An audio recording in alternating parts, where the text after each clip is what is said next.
Okay.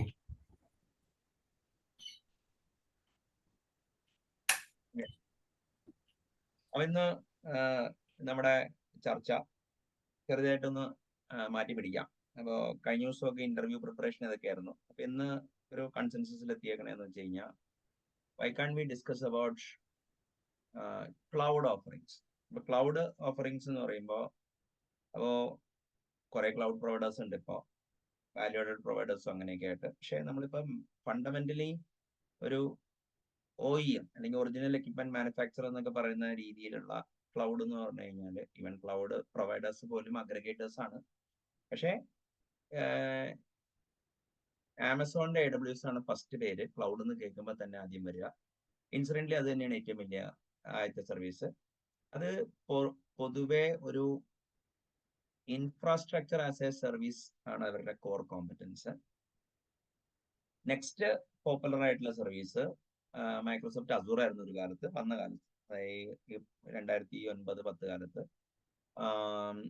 അസൂറിന് എന്താ പറയുക, നല്ലൊരു ഫോളോയിങ് ഉണ്ട്. അതിനൊരു കാരണം എന്താണെന്ന് വെച്ചാൽ അസൂർ കുറച്ചും കൂടി ഒരു മൈക്രോസോഫ്റ്റിന്റെ സാസ് ഓഫറിങ്സ് ആയിട്ട് വളരെ ഇന്റഗ്രേറ്റഡ് ആണ്, അതർ ഡെവലപ്മെന്റ് ടൂൾസ് ആയിട്ട്. പിന്നെ ഒരു ക്ലൗഡ് ഡെവലപ്മെന്റിന് വേണ്ടി ഒരു നേറ്റീവ് സപ്പോർട്ട് കൊടുക്കുന്ന ഒരു പ്ലാറ്റ്ഫോം, വിഷ്വൽ സ്റ്റുഡിയോ സപ്പോർട്ടൊക്കെ ഉള്ളതുകൊണ്ട് അസൂറായിട്ട് ഒരു വിഷ്വൽ സ്റ്റുഡിയോ ടൂൾസ് വളരെ ബൈൻഡ് ചെയ്തിരുന്നത്. അതാണ് അടുത്തത്. പിന്നെ മൂന്നാമത്തത് ഗൂഗിൾ കമ്പ്യൂട്ട് പ്ലാറ്റ്ഫോമാണ്. അത് ഈ ആമസോണിനേക്കാളും ഒരു natural candidate for coming up with the first cloud service GCP ആണെങ്കിലും ആ ഓപ്പർച്യൂണിറ്റി ആദ്യം ലിവറേജ് ചെയ്തത് മറ്റേ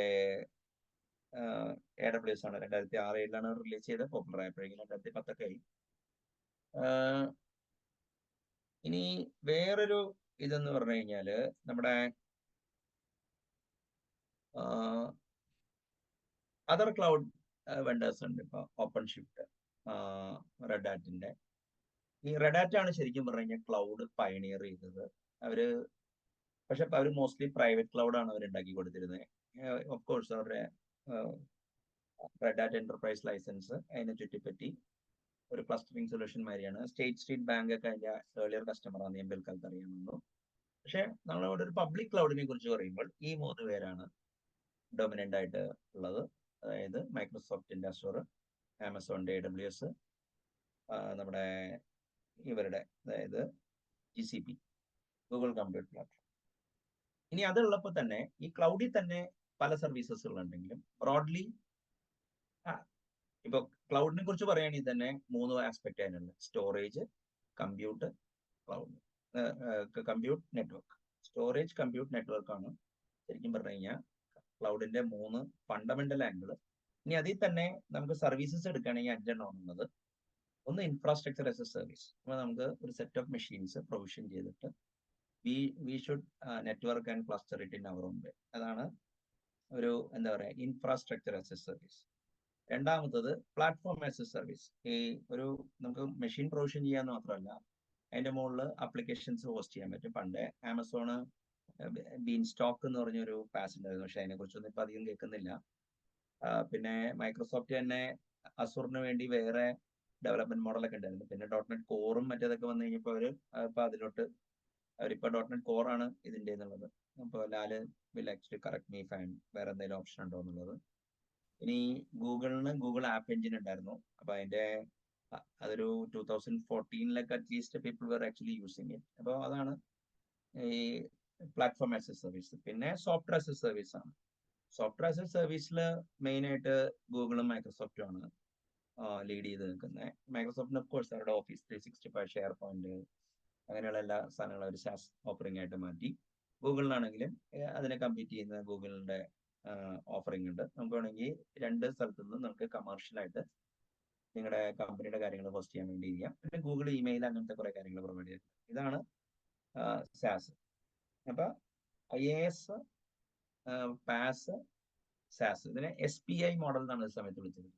software as a service, platform as a service, infrastructure as a service. ഒരു വാല്യൂ ആഡഡ് പോയിന്റ് ഓഫ് വ്യൂല് ഒരു ഡിസെൻഡിങ് ഓർഡറിൽ അങ്ങനെ പറഞ്ഞിരുന്നത്. പിന്നെ പിൽക്കാലത്ത് എമർജ് ചെയ്ത ഒരു ടെക്നോളജിയാണ് കണ്ടെയ്നർ ആസ് എ സർവീസ്. അതായത് ലിനക്സ് ജയിൽ 2008 ഉണ്ടായി. അതിന്റെ മുകളിൽ LXD LXC കണ്ടെയ്നർ പ്രൊജക്ട് തുടങ്ങി. Docker corporation Docker containers popularise ചെയ്തു 2000 ഇതൊക്കെ കഴിഞ്ഞപ്പോൾ. പിന്നെ ഈ ആദ്യകാലങ്ങളിൽ മറ്റേ എന്താ പറയാ ഈ കുബർനെറ്റിസ്, ഗൂഗിളിന്റെ ബോർഗ് പ്രൊജക്ട് കുബർനെറ്റിസ് ആയി. കുബർനെറ്റിസ് മാനേജ്ഡ് മോഡിലും പ്രൊവൈഡ് ചെയ്ത് തുടങ്ങി. അപ്പോൾ ആമസോണിന്റെ സർവീസിന്റെ പേര് എന്താ പറയാ AKS എന്നാണ്. മറ്റേ അല്ല, എലാസ്റ്റിക് കുബർനെറ്റിസ് സർവീസ് ആണ്. EKS എന്നാണ്, സോറി, ആമസോൺ EKS ആണ്. മറ്റേ ഗൂഗിളിന്റെ ഗൂഗിൾ കുബർനെറ്റിസ് സർവീസ് GKS ആണ്. പിന്നെ അസൂറിന്റെ അസൂർ കുബർനെറ്റിസ് എഞ്ചിനാണോ അല്ലാതെ എന്താ AKE ആണോ AKS ആണോ? അയ്യോ, എനിക്ക് നോക്കണം, പെട്ടെന്ന് ചോദിച്ചറിയില്ല. 3 പേർക്കും ഉണ്ട്. അതാണ് മറ്റേ എന്താ പറയാ നമ്മുടെ കണ്ടെയ്നർ ആസ് എ സർവീസ്. പിന്നെ വന്നതാണ് function as a service. AWS Lambda ആണ് അതിന്റെ ഫസ്റ്റ് ഓഫറിങ്. പിന്നെ അസൂർ ഫങ്ഷൻസ്, ഗൂഗിൾ ഫങ്ഷൻസ് എന്ന് പറഞ്ഞിട്ട് നമുക്ക് സെർവർലെസ് ആയിട്ട്, അല്ലെങ്കിൽ അതിന് സെർവർലെസ് മോഡ് എന്ന് പറയും, അങ്ങനെ നമുക്ക് ഓപ്പറേറ്റ് ചെയ്യാം. അപ്പോൾ ബേസിക്കലി ക്ലൗഡിന്റെ 3 ഒരു ഡയമെൻഷൻസ് എന്ന് പറഞ്ഞാൽ സ്റ്റോറേജ്, കമ്പ്യൂട്ട്, ക്ലൗഡ് ആണ്. 5 ഓഫറിങ്സ് ആണ് മേജർ ആയിട്ടുള്ളത്. Infrastructure as a service, platform as a service, software as a service, container as a service, function as a service, or lambda or Azure functions എന്നൊക്കെ വിളിക്കുന്നത്. അപ്പോ നമുക്ക് ഇങ്ങനെ ഇപ്പൊ ഇതിന് ഈ 3 ക്ലൗഡിൽ എന്തൊക്കെ ഓഫറിംഗ് ഉണ്ട്, ഏതൊക്കെ ഏരിയയിലാണ് എന്നുള്ളതിനെ കുറിച്ചാണ് ഈ ചർച്ച.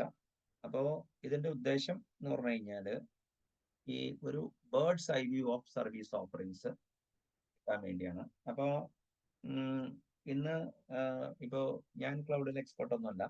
അവിടെ ഇവിടെയൊക്കെ ഇപ്പൊ ഞാൻ ലാസ്റ്റ് വർക്ക് ചെയ്ത കമ്പനിയിൽ ഞങ്ങളുടെ ഓഫറിങ് GCPയിലും അസൂറിലും, അസൂറിലല്ല AWSലും വർക്ക് ചെയ്യണ്ടായിരുന്നു. മറ്റേ എന്താ പറയാ, we were actually trying to build Azure port of the offering as well. അതൊരു ഡാറ്റാബേസ് ആസ് എ സർവീസ് ആയിരുന്നു. So basically, since I was part of most of the discussions, okay, I do have some idea about it, but I'm not a hands-on cloud guy in the sense that ഞങ്ങൾക്ക് cloud architecture, cloud developer അല്ല. അപ്പൊ ഇന്ന് subject matter expertise provide ചെയ്യാൻ പോകുന്നത്. Okay, even they claim that they are not subject matter experts. പക്ഷേ in fact Lal has already worked with Azure and other platforms, and then Sharath has also worked with it. അപ്പോൾ ഇവർ രണ്ടുപേരാണ് subject matter expert. അപ്പോ തൽക്കാലം അപ്പൊ ഇതാണ് ആമുഖം. അപ്പോൾ ക്ലൗഡിനെ കുറിച്ച് അവയർനെസ് കൂട്ടുക എന്നുള്ളതാണ് ഈ സെഷന്റെ ഉദ്ദേശം. അപ്പോ before we proceed further, any comments or any addition which you can make? Lal, Sarath, പറഞ്ഞോളൂ. എനിക്ക് ആ പറഞ്ഞ ഓർഡറിൽ തന്നെയാണോ വന്നത്? എനിക്കൊരു ഡൗട്ട് ഉണ്ട്. കാര്യം വെച്ചാൽ ഫങ്ഷൻ ആസ് എ സർവീസ് വന്നു കഴിഞ്ഞിട്ടാണ് കുബർനെറ്റിസ് വന്നത് എന്നുള്ളൊരു ഡൗട്ട് ഉണ്ട്. I think that is something you are correct. അതായത് കറക്റ്റ് ആണെന്ന് എനിക്ക് തോന്നുന്നത്. കാരണം ഞാനത് പറഞ്ഞപ്പോൾ എനിക്ക് ആ ഡൗട്ട് ഉണ്ടായിരുന്നു, ആ ഓർഡറിലാണ് പറയേണ്ടത്. ശരിയാണ്. അപ്പോ നമുക്കത് റീപ്ലേസ് ചെയ്യാം. സോഫ്റ്റ്വെയർ SPI മോഡലിന്റെ പുറകില് മറ്റേ ഓർഡർ നോക്കുകയാണെങ്കിൽ മറ്റേ സെർവർലെസ് വന്നിട്ടാണ് കണ്ടെയ്നർ വന്നത്. കാരണം സെർവർലെസ് ശരിക്കും പറഞ്ഞൊരു VM, സ്പോട്ട് VM വെച്ചോ അല്ലെങ്കിൽ ഈ അൺയൂസ്ഡ് VMs വെച്ചാൽ റൺ ചെയ്തത്. You are right. അതൊരു നല്ല സജഷൻ ആയിരുന്നു. പറഞ്ഞോളൂ.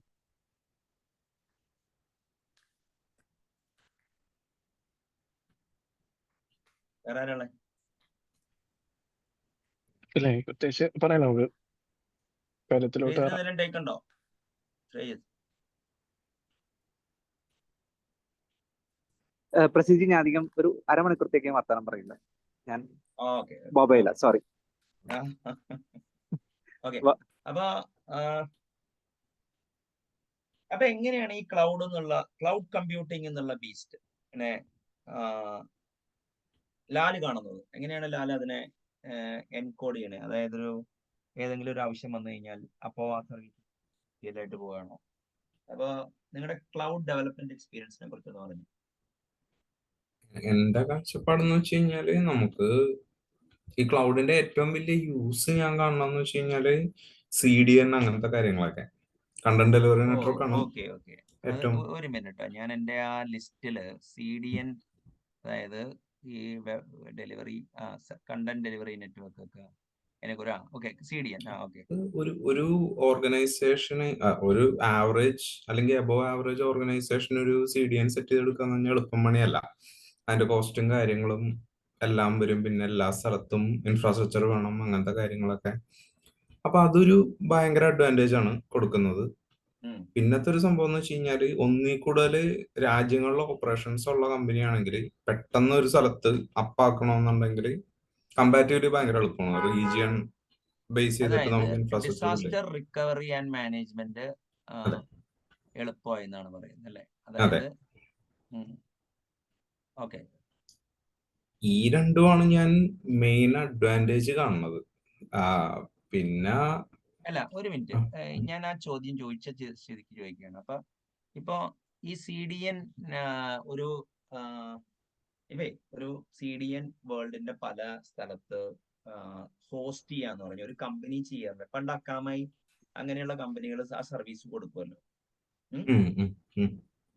അപ്പോൾ ആ സർവീസ് പ്രൊവിഷൻ ചെയ്യുന്നത് തന്നെ അവർ ഫാം ചെയ്യുന്നതൊക്കെ അവരായിരുന്നു ചെയ്യുന്നത്. അപ്പൊ അത്രയ്ക്ക് ഡിഫിക്കൽട്ട് ആയിരുന്നു. അതായത് ഞാൻ ഈ പ്രീ ക്ലൗഡ് ഡേയ്സിന്റെ കാര്യമാണ്. ഉം, ഉം, ഉം.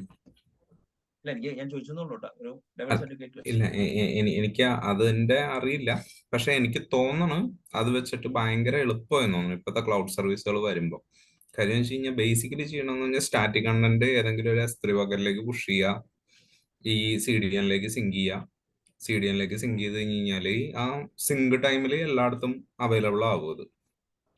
അപ്പൊ അത് ഭയങ്കര അതായത് എളുപ്പമാണ്. മനസ്സിലായി. അതായത് പണ്ടാണെങ്കിൽ നമ്മുടെ ഓൺ പ്രെമിൽ നിന്ന് എല്ലാ സാധനവും, അതായത് നമ്മള് ഒരു ഇൻവെന്ററി ഓഫ് ഐറ്റംസ് പുഷ് ചെയ്തിട്ട് വേണം ഇത് ഫാം ചെയ്യാൻ. ഇപ്പോഴാണെങ്കിൽ എന്താ കാര്യം എന്ന് പറഞ്ഞു കഴിഞ്ഞാൽ അതർ സർവീസസും കൂടി ഇന്റഗ്രേറ്റഡ് ആയതുകൊണ്ട് അതെ ഈ CDN, അതായത് CDN ആയിട്ടുള്ള ഇന്റഗ്രേഷൻ കുറച്ചുകൂടി ടൈറ്റ് ആയി ക്ലൗഡ് വന്നപ്പോ അല്ലെ? അതെ അതെ. എസെൻഷ്യലി ഇത് ലിങ്ക് ചെയ്ത് കൊടുത്താൽ മതി, നമുക്ക് വേറെ അറിയണ്ട. ബാക്കിയെല്ലാം സിങ്കിങ് ഒക്കെ ഓട്ടോമാറ്റിക് ആയിട്ട് കാണുന്നുള്ളൂ. Okay okay. അപ്പൊ ഈ AWSന്റെയും GCPയുടെയും CDN സർവീസ് അല്ലെങ്കിൽ സർവീസിന്റെ പേരോ എന്തെങ്കിലും അറിയാമോ? അതും ക്ലൗഡ് ഫ്രണ്ട് ആണ്. AWSലെ cloud front. AWS cloud front അല്ലേ? അത് ഈ പറഞ്ഞ പോലെ ഒരു S3 ബക്കറ്റ് ബാക്ക്ഡ് ആയിട്ട് നമുക്ക് ചെയ്യാം. അപ്പൊ ഞങ്ങളുടെ നോക്കൗട്ട് സൊല്യൂഷന്റെ പ്രീവിയസ് വെർഷനിൽ ഒരു model CDN based application delivery ആയിരുന്നു. ഓക്കെ. അപ്പൊ അവിടെ ഞാൻ പറയട്ടെ, അവിടെ ഇപ്പൊ നിങ്ങൾ ഒരു ചേഞ്ച് വന്നു കഴിഞ്ഞാൽ ഈ CDNന്റെ നോട്ടിഫിക്കേഷൻ ഏജന്റ് ക്ലിക്ക് ചെയ്തിട്ട് പുഷ് ചെയ്യണോ ചെയ്തിരുന്നത്, അതെയോ ഇവര് പുള്ളി ചെയ്തെടുക്കുക? അതായത് ബാക്കിംഗ് സ്റ്റോർ ആയിട്ട് S3 നമ്മൾ ടാഗ് ചെയ്ത് കഴിഞ്ഞാല് പിന്നെ അതിന് ടോപ്പിൽ നമുക്ക് ഒരു ഇത് ചെയ്യാം, ഒരു ക്ലൗഡ് ഫ്രണ്ട് ഇൻസ്റ്റൻസ്, ഒരു ഡിസ്ട്രിബ്യൂഷൻ ക്രിയേറ്റ് ചെയ്യാൻ പറ്റും. എന്നിട്ട് അതിന് നമുക്കൊരു DNS മാപ്പിംഗ് ചെയ്ത് കഴിഞ്ഞാൽ നമുക്കൊരു എഡ്ജ് സെർവർ കിട്ടി. അപ്പൊ ഈ ബാക്കിംഗ് ഡാറ്റ സ്റ്റോറിലോട്ട് നമ്മൾ ഫയൽസ് അപ്ഡേറ്റ് ചെയ്ത് കഴിഞ്ഞാൽ ഓട്ടോമാറ്റിക്കലി പ്രൊപ്പഗേറ്റ് ചെയ്യും എഡ്ജിലോട്ട്. ഞാൻ ചോദിക്കട്ടെ, ഇപ്പൊ എഡ്ജ് കമ്പ്യൂട്ടിംഗ് എന്ന് പറഞ്ഞാൽ ഇപ്പൊ ഈ ഇടയ്ക്ക് മറ്റേ അർമാഡ ടെക്നോളജിയോ ഈ ഇൻഡസ്ട്രി മിനിസ്റ്റർ P രാജീവ് ഒക്കെ ഓപ്പൺ ചെയ്തത്, ധീരജൊക്കെ വർക്ക് ചെയ്യണം. ഈ എഡ്ജ് കമ്പ്യൂട്ടിംഗ് എന്ന് പറഞ്ഞു കഴിഞ്ഞാല് ഇപ്പൊ CDN പണ്ട് സ്റ്റാറ്റിക് കണ്ടന്റിന് വേണ്ടിയാണ് ചെയ്തത്. അപ്പോ ഈ എഡ്ജ് ഇപ്പൊ നമ്മൾ CDN നമ്മുടെ ഇപ്പൊ ലോക്കലൈസ്ഡ് ആക്സസ് ഉണ്ടല്ലോ, അവിടെ കമ്പ്യൂട്ടേഷൻ ചെയ്യുന്നതിനാണോ ഈ എഡ്ജ് കമ്പ്യൂട്ടിംഗ് എന്ന് പറയുന്നത്? അതെ അതെ, എന്നാണ് എന്റെ അണ്ടർസ്റ്റാൻഡിങ്. അതായത് ഇവര് മിക്കവാറും ഒരു Node.js റൺ ടൈമും അതിനെ ചുറ്റിപ്പറ്റി ഉള്ള APIs അവർ പ്രൊവൈഡ് ചെയ്യലാണ് ചെയ്യാറ്. നമുക്ക് അവിടെ Node.js run time and related APIs. അപ്പൊ എന്റെ ഒരു ചോദ്യം എന്ന് വെച്ച് കഴിഞ്ഞാൽ ഈ Node.jsല് ഇങ്ങനെ edge services why can't it be .NET? അത് ഹെവി ഇതായതുകൊണ്ടാണോ? ഇത് എനിക്ക് അത് എക്സാക്ട്ലി അറിയില്ല. അതായത് ഈ കൂളിംഗ് വാമപ്പ് ടൈം കൂടുതലായതുകൊണ്ടാണ് തോന്നുന്നത്. അതായത് Node.js ഇന്റർപ്രറ്റർ ആയതുകൊണ്ട് നേരെ സാധനം ബൂട്ട് സ്ട്രാപ്പിംഗ് ഫേസ് ഇല്ലല്ലോ ഇതിന്. ആ അതായത് ഇത് മറ്റേ ലാംഡ ആയിട്ട്, അതായത് ലാംഡ അതായത് എന്താ പറയാ, സെർവർലെസ് മോഡലിൽ എക്സിക്യൂഷൻ തന്നെയാണ് എഡ്ജിൽ നടക്കണേന്നാണ് എന്റെ അണ്ടർസ്റ്റാൻഡിങ്. ഓ അപ്പോൾ അപ്പൊ അതായത് സെർവർലെസ് കമ്പ്യൂട്ടിംഗ് ആയിട്ട് ഒരു അല്ല, ഇറ്റ് മേക്സ് സെൻസ്. മനസ്സിലായില്ലേ? അപ്പൊ അതിന് ഇത് ഇന്റർപ്രറ്റഡ് ലാംഗ്വേജസിന് സ്റ്റാർട്ടപ്പ് ആ ടൈം കുറവാണ്. അതായത് അതിന്റെ മറ്റേ വാം ടൈം കുറവാണല്ലേ? അതെ അതെ, അതാണ് വൺ ഓഫ് ദ അഡ്വാൻറ്റേജ് ആയിട്ട് പറഞ്ഞിരുന്നത്. പ്ലസ് ഈ പിന്നെ ഫുൾ സ്റ്റാക്ക് ആയിട്ട് സ്കിൽ സെറ്റ് ആയിട്ട് അലൈൻഡ് ആവുന്നുണ്ട് ഓ അപ്പൊ അതിന്റെ ഇതൊരു എക്സ്പെർട്ടൈസ്. ഡെമോഗ്രാഫിക് ചോയ്സും കൂടിയാണ്. അതായത് ഈ അപ്പൊ ഈ വെബ്സൈറ്റുകളുടെ ഫ്രണ്ട് എൻഡ് ഒക്കെ എഡ്ജിലോട്ട് മാറ്റും. അപ്പൊ അങ്ങോട്ടേക്ക് ഒരു ടെൻഡൻസി ഉണ്ട്, പക്ഷെ ഞങ്ങളുടെ അപ്ലിക്കേഷൻ ഒന്നും അങ്ങനെ ചെയ്യുന്നില്ല. അതാണ് നെക്സ്റ്റ് ബിഗ് തിങ് എന്ന് പറഞ്ഞിട്ടാണ്. അതായത് ഇപ്പൊ ഈ ഓൾട്ടർനേറ്റ് ജാവാസ്ക്രിപ്റ്റ് റൺ ടൈംസ് ഒക്കെ നോക്കുവാണെങ്കിൽ അവന്മാര് ഈ എഡ്ജ് കമ്പ്യൂട്ടിങ്ങിലോട്ട് ബെറ്റ് ചെയ്യുന്നുണ്ട്. അതായത് ഡീനോ JS റൺ ടൈംസ് അല്ലേ? അപ്പൊ അതായത് അതൊരു നെക്സ്റ്റ് ബിഗ് തിങ് ആയിട്ടാണ് അവർ അതിലോട്ട് ബെറ്റ് ചെയ്യണേ. ആപ്ലിക്കേഷൻ ഡെവലപ്മെന്റ് അങ്ങോട്ട് പോകും എന്നൊക്കെ പറഞ്ഞിട്ട്. അതായത് 10 സെക്കൻഡിലൊക്കെ ആപ്ലിക്കേഷൻ ഡിപ്ലോയ്മെന്റ് ഒക്കെ കാണിച്ചിട്ടുള്ള ഡെമോസ് ഒക്കെ ഉണ്ട്. അല്ല അപ്പൊ ഞാൻ ചോദിച്ചു, ഒരു 2-3 നിങ്ങൾ ഇതിന് പറഞ്ഞിട്ടുണ്ട്, 2-3 റൺ ടൈംസ് പറഞ്ഞേ. അതായത് ബൺ എന്നുള്ള റൺ ടൈം ഉണ്ട്, ഡീനോ ഉണ്ട്, BUN ബം ആണോ? ബം ബൺ ബണ്ണിന്റെ ബൺ അല്ലേ? അത് കഴിക്കണ ബൺ ഉണ്ട്, ഡീനോ ഉണ്ട്, DINO. DENO. ഈ ഡിനോ ആണോ നമ്മുടെ ഇയാള് മറ്റേ കാട്ടിപ്പോയിട്ട് തിരിച്ചു വന്നു, മരമാസം കഴിഞ്ഞ് തിരിച്ചു വന്നു? അതെ എന്താണ് അയാളുടെ പേര്? റയാൻഡാളോ? റയൻഡാല്. പിന്നെ ക്ലൗഡ് ഫ്ലെയർ വർക്കേഴ്സ് എന്നുള്ള സംഭവം. അതാരുടെ? ആമസോണിന്റെ ആണോ? അല്ല, അത് ക്ലൗഡ് ഫ്ലെയറിന്റെ ആണ്. ഈ ക്ലൗഡ് ഫെയർ എന്നുള്ള കമ്പനി ഉണ്ടോ? ഉണ്ട്. അതെന്താ ചെയ്യണവര്? ഇങ്ങനത്തെ CDN അങ്ങനത്തെ പരിപാടിയൊക്കെ ആയിരുന്നു. പിന്നെ കുറെ ഫുൾ സർവീസസ് ഏതൊക്കെ എന്തൊക്കെയാണെന്ന് അറിയില്ല അവന്മാരുടെ. അവർക്ക് മറ്റേ DDoS പ്രൊട്ടക്ഷൻ ഒക്കെ ഉണ്ട് ഇതിന്റെ ഭാഗമായിട്ട്. ഈ മറ്റേ ഇതിനോ? ഇപ്പൊ ഞാൻ കേട്ടേക്കണതിൽ ഏറ്റവും വലിയ പ്രൊവൈഡർ അവരാ DDoS പ്രൊട്ടക്ഷന്റെ. അവിടെ ക്ലൗഡ് ഫ്ലെയർ. ഓ അതായത് നിങ്ങളിപ്പോ നിങ്ങളുടെ എഡ്ജിൽ കൊണ്ടുപോയി, അതായത് അവർക്ക് എഡ്ജ് കമ്പ്യൂട്ടിംഗ് ഉണ്ടാവുമല്ലോ അല്ലേ? അപ്പൊ അതായത് ഉണ്ട് അവർക്ക് റൺ ടൈം അതാണ് ഈ, അതായത് അവന്മാർക്ക് alternate not just make sense. മറ്റേ യൂറോപ്പിലെ മൊത്തം നെറ്റ് ഡൗൺ ആയ ഒരു സംഭവം വന്നില്ലേ ഒരിടയ്ക്ക്. എത്രയോ 12 TB എന്തോ ട്രാൻസ്ഫർ വന്നൊക്കെ പറഞ്ഞ്. ഈ മറ്റേ ഇതില്ലേ DNS ആംപ്ലിഫൈഡ് വന്നത്, അത് ക്ലൗഡ് ഫ്ലെയർ വഴിയാവുന്നത്.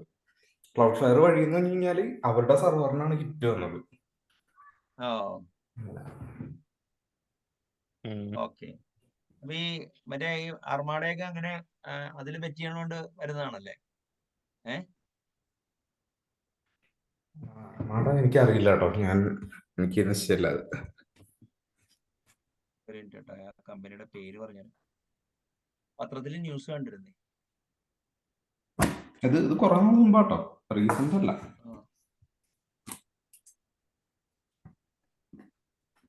അല്ല ഞങ്ങൾ ഇംബർവ എന്നുള്ള സാധനം യൂസ് ചെയ്യണേ. വാഫിന്റെ ഭാഗമായിട്ടാണ് DDoSും ഇതൊക്കെ പിടിക്കുന്നത്.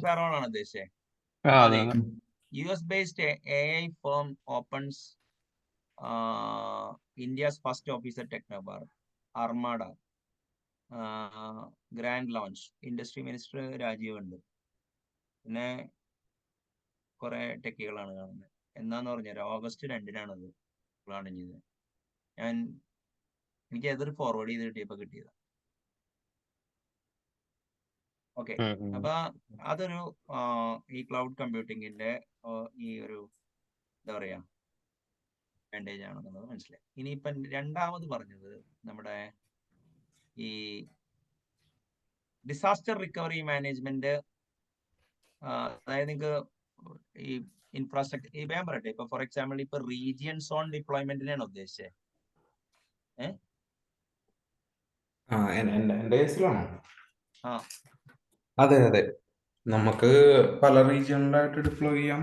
പിന്നെ നമ്മിപ്പോ ഓൺ പ്രം ചെയ്യുവാണെങ്കിൽ അത് സെറ്റ് ചെയ്തെടുക്കല് ബുദ്ധിമുട്ടല്ലേ. അതായത് ഒന്നിൽ കൂടുതൽ റീജിയൺ നമ്മ മാനുവലായിട്ട് സെറ്റ് ചെയ്തെടുക്കാന്ന് കഴിഞ്ഞാൽ എളുപ്പമുള്ള കേസല്ലല്ലോ.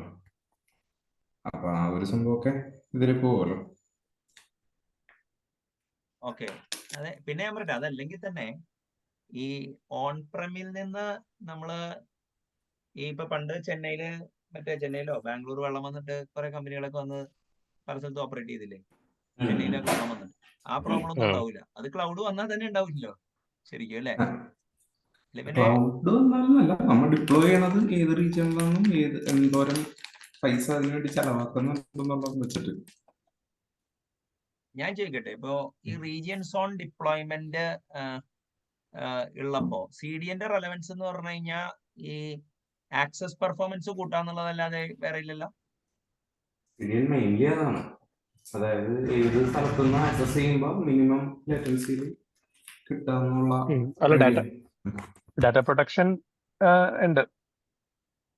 CDN അല്ല, CDN അല്ല, അതായത് മറ്റേ sir zone region deployment zone ഇതല്ലേ ചോദിച്ചത്. അപ്പൊ അത് അല്ല, ഡാറ്റ പ്രൊട്ടക്ഷന്റെ ഇതിലും വരില്ല അത്. മറ്റേ GDPR സംഭവങ്ങളൊക്കെ വരും. അല്ല, ഈ GDPR ശരിക്കും എന്താ, അതിന്റെ ഫുൾ ഫോം എന്താ? ഞാനും വെച്ച് കാച്ചാറുണ്ട് പക്ഷേ ഇത് ലാലിന്റെ ഉത്തരവാദിത്തമാണ് പറഞ്ഞത്. എനിക്കും സത്യം പറയാൻ ഇൻഡെപ്ത് നോളജ് ഇല്ല. പക്ഷെ ഓരോ രാജ്യങ്ങളും അവരുടെ കണ്ടന്റ് അവരുടെ ആൾക്കാരുടെ കണ്ടന്റും ഗവൺമെന്റിന്റെ ഡീറ്റെയിൽസും എവിടെയൊക്കെ കീപ്പ് ചെയ്യാം എന്നുള്ള സംഭവമുണ്ട്. EU ജനറൽ ഡാറ്റ പ്രൊട്ടക്ഷൻ ഇതാണെന്നല്ലേ, അതായത് strongest privacy and security law in the world 2018 വന്നതാണല്ലേ. It has adopted in 2000 entered into application on. അപ്പൊ ഇത് യൂറോപ്പിലെ എല്ലാ കമ്പനികളും ഫോളോ ചെയ്യുന്നുണ്ടോ? അങ്ങനെയല്ല. ഇപ്പം എന്റെ കമ്പനി യൂറോപ്പിലെ ഒരു കമ്പനിയായിട്ട് കൊളാബറേറ്റ് ചെയ്ത് വർക്ക് ചെയ്യുവാണെങ്കിൽ ഈ GDPR ഗൈഡ് ലൈൻസ് ഫോളോ ചെയ്യണം. ഞാൻ മാൻഡേറ്ററി ആണ്, അത് ഏത് രാജ്യത്താണെങ്കിൽ പോലും. പിന്നെ ഡാറ്റ കൊടുക്കുന്നതിന് ലിമിറ്റേഷൻസ് ഉണ്ട്. അനോണിമസ് ചെയ്തിട്ട് കൊടുക്കാൻ പാടുള്ള അങ്ങനത്തെ കുറെ കണ്ടീഷൻസ് ഒക്കെ ഉണ്ട്. പിന്നെ എന്റെ ബിൽഡിങ്ങിന്റെ സെക്യൂരിറ്റി അങ്ങനത്തെ കാര്യങ്ങളൊക്കെ ഉണ്ട്. CCTV ഉണ്ടാവണം, ബിൽഡിങ്ങിന് സെക്യൂരിറ്റി ഉണ്ടാവണം, ആക്സസ് ലോഗ് ചെയ്യണം, അങ്ങനത്തെ കുറെ സംഭവങ്ങളൊക്കെ ഉണ്ട്. കുറെ സ്റ്റാൻഡേർഡ്സ്. അതായത് യൂറോപ്യൻ യൂണിയനിലെ ഡാറ്റ വെച്ചിട്ട് വർക്ക് ചെയ്യുന്ന കമ്പനി ആണെങ്കിൽ അവർ പറയുന്ന സ്റ്റാൻഡേർഡ് ഇവിടെ ഇംപ്ലിമെന്റ് ചെയ്തിട്ടുണ്ടാവും. അങ്ങനെ ഇന്ത്യയിൽ വന്നിട്ടുണ്ട് ഇപ്പൊ ഇന്ത്യയിൽ എന്താ DPDP, എന്താ DPDP എന്ന് വെച്ചാൽ എന്താണ്? Digital personal data protection act വന്നിട്ടുണ്ട് 2023. Digital person data protection, digital personal data protection. അതായത് പേഴ്സണൽ ഡാറ്റ, പ്രൈവസി ഡാറ്റ എന്ന് ഉദ്ദേശിക്കുന്നതാണല്ലേ. അപ്പൊ ഇതിന് അവിടുത്തെ GDPR-നൊക്കെ ഈക്വലന്റ്, നമ്മുടെ ഇന്ത്യയിലെ ഈക്വലന്റ് DPDP അല്ലേ? DPDP എന്നാണ് പറയുന്നത്. അത് ഫുള്ള് പഠിച്ചിട്ടില്ല. അത് മറ്റേ അതിന്റെ കോൺസിക്വൻസ് കാരണമാണ് എന്റെ വർക്ക് ഫ്രം എനിവേ റിക്വസ്റ്റ് തവണ ക്യാൻസൽ ചെയ്തത്. അപ്പൊ ഈ മന്ത്രിമാർക്കൊക്കെ ഒരു ഐഡിയ ചോദിച്ചാൽ കത്തിക്കില്ല കഴിഞ്ഞു അല്ലേ? അതെ അതെ അതെ. ജാനുവരി വരെ ഞാൻ വന്ന് വർക്ക് ചെയ്തതാണ്. ഇത്തവണ റിജക്ട് ചെയ്ത് കഴിഞ്ഞ ചാനല്.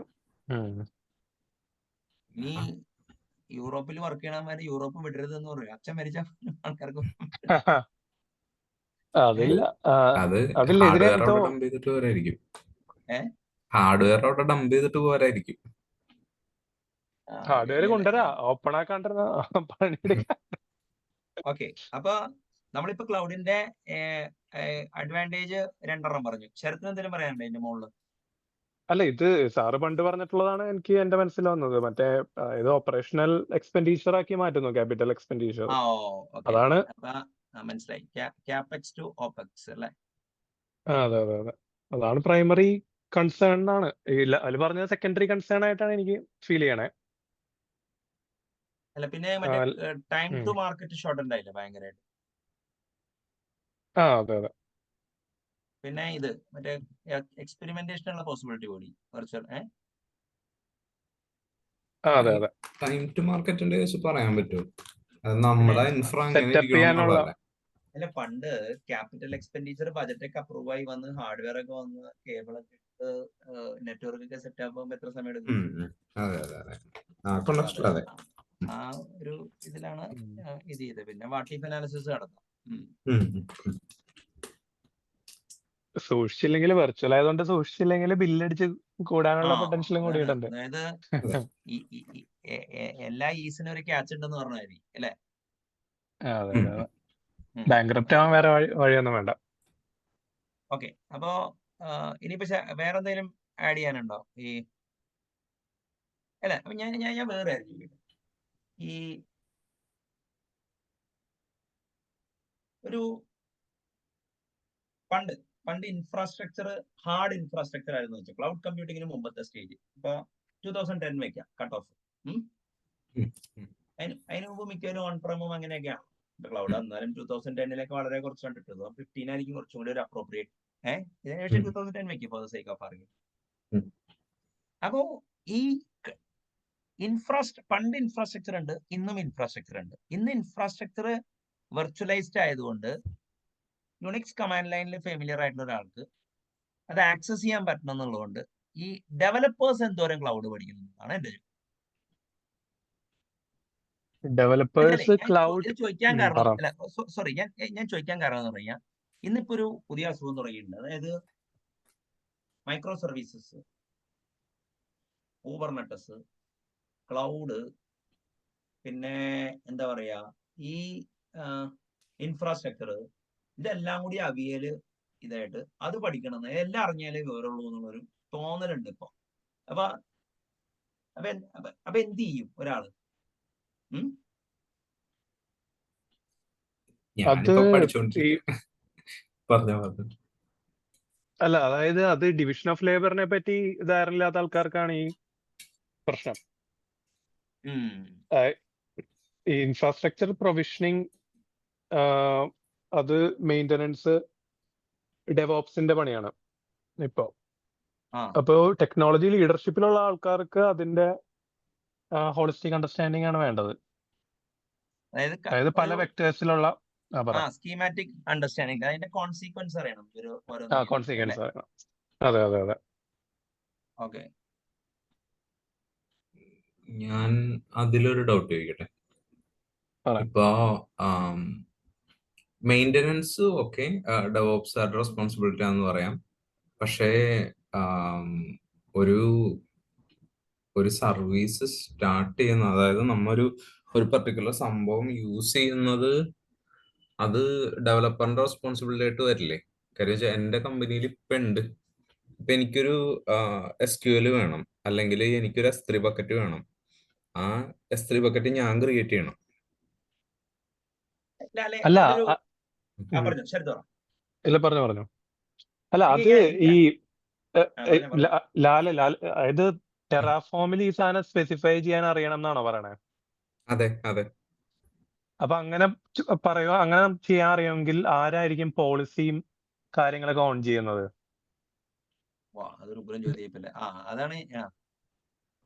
പോളിസി ഓൺ ചെയ്യണം എന്ന് പറയുമ്പോ ആക്സസ്, അങ്ങനെ അതിനെ കുറെ ചുറ്റിപ്പറ്റികൾ. ഇപ്പൊ ഞാൻ പറയട്ടെ, ഇപ്പൊ GDPR കംപ്ലൈന്റ് ആയിട്ടുള്ള രീതിയിൽ പ്രൊവിഷൻ ചെയ്യണം. ഇനി അല്ലെങ്കിൽ മറ്റേ ഈ ഡാറ്റ റെസ്ട്രിക്ഷൻ ഉണ്ടാവും. ഇപ്പൊ 50 ടെറാബൈറ്റിന്റെ ഇങ്ങനെ അങ്ങനെ ഒരു ഓർഗനൈസേഷൻ പോളിസി ഉണ്ടാവില്ലേ? എനിക്ക് അതിന്റെ ഒരു ആൻസർ ഉണ്ട്. ശരത്ത് ചോദിച്ച ചോദ്യം ഭയങ്കര വാല്യൂ. നമ്മ പ്രൊജക്ടിന്റെ ആർക്കിടെക്ചർ അപ്രൂവ് ആക്കുമ്പോ, നമ്മ ചെയ്യുന്ന മൊഡ്യൂളിന്റെ ആർക്കിടെക്ചർ അപ്രൂവ് ആകുമ്പോ ഇതെല്ലാം കൺസിഡറേഷനിൽ വരില്ല? അത് കഴിഞ്ഞിട്ടല്ലേ അപ്രൂവ് ആവുള്ളൂ? അല്ല, അപ്പൊ ഞാൻ ചോദിക്കട്ടെ, അപ്പൊ അതിനൊരു മറുപടി തന്നെ. ഡെവോപ്സ് എന്ന് പറഞ്ഞ സാധനം പ്രൊഡക്ഷനിലുള്ള, അതായത് ഈ ഡെവലപ്മെന്റ് കഴിഞ്ഞ് ഈ ബിൽഡ് കഴിഞ്ഞിട്ടുള്ള സ്ഥലത്ത് നിന്നാണ് ഡെവോപ്സ് തുടങ്ങുന്നത്. അതായത് ഡെവോപ്സ് ടൂൾസ് ഡെവോപ്സുകാർ ഉണ്ടാക്കി തന്ന ഇൻഫ്രാസ്ട്രക്ചറിൽ പൈപ്പ് ലൈൻ ഡെവലപ്പേഴ്സ് ആണ് ഓർഡർ ചെയ്യുന്നതെന്നാണ് ഞാൻ വിശ്വസിക്കുന്നത്. അതായത് build pipeline once post build സ്റ്റേജിലാണ് ഡെവോപ്സുകാർ വരുന്നത് അല്ലെ? അതായത് ഈ സാധനം എടുത്തിട്ട് കണ്ടിന്യൂസ് ഡിപ്ലോയ് ചെയ്യാനും പിന്നെ ഓപ്പറേറ്റ് ചെയ്യാനും ആ രണ്ട് ടീമാണല്ലോ. ഇതായത് ബിൽഡ് ഇൻഫ്രാസ്ട്രക്ചർ ഉണ്ടാക്കി തന്നിട്ട് ബിൽഡ് ഡെവലപ്പേഴ്സ് ആയിരിക്കും പൈപ്പ് ലൈൻ ഉണ്ടാക്കുന്നതാണ്. അതാണ് പ്രായോഗികം. ഞങ്ങളുടെ കേസിൽ കുറെ ഓവർലാപ്പ് ഉണ്ട്. പറഞ്ഞു. അല്ല, അതിപ്പോ വരും, ചെറിയ ടീമാണെങ്കിൽ അത് വരും. എന്റെ ചോദ്യം അത്രയുള്ളൂ. അപ്പൊ പിന്നെ ഇൻഫ്രാസ്ട്രക്ചർ ടീം അല്ലെങ്കിൽ സിസ്റ്റം ഫെസിലിറ്റേഷൻ ടീം, അപ്പൊ അതിന്റെ റോൾ എന്താണ്? അതാണ് ശരത്ത് ചോദിച്ച ചോദ്യത്തിന്റെ പ്രസക്തി. അതായത് ഇപ്പൊ UST ഗ്ലോബലില് നിങ്ങൾക്ക് ഇൻഫ്രാസ്ട്രക്ചർ ഈവൻ AWS പ്രോസസ് ചെയ്യുന്ന വെച്ചോ, കമ്പനിയുടെ അക്കൗണ്ട് വെച്ചിട്ട് നിങ്ങൾക്ക് നിങ്ങളെ കൊണ്ട് പ്രൊവിഷൻ ചെയ്യാൻ സമ്മതിക്കില്ല. അതായത് അവർക്ക് അവരുടെ കൺസോളും ഒക്കെ ഉണ്ടാവും. Okay okay okay. അല്ല അത് എന്റെ ആൻസർ എന്താണെന്ന് അറിയോ ശരത്തിന്റെ ചോദ്യത്തിന്? ശരത്തെ, beat CTS, beat Wipro, beat UST global, എല്ലാവർക്കും USTയുടെ അക്കൗണ്ട്സ് ഉണ്ടല്ലോ, അവരുടെ പ്രൈവറ്റ് ആഴ്സിന് വേണ്ടി ഉപയോഗിക്കുന്ന ആ അക്കൗണ്ട്സ് നിങ്ങൾക്ക് സെൽഫ് സർവീസ് പോർട്ടലുണ്ട്. അവര് എല്ലാ ക്ലൗഡിലോട്ടും അവർ ഇന്റഗ്രേറ്റ് ചെയ്തിട്ടുണ്ട്.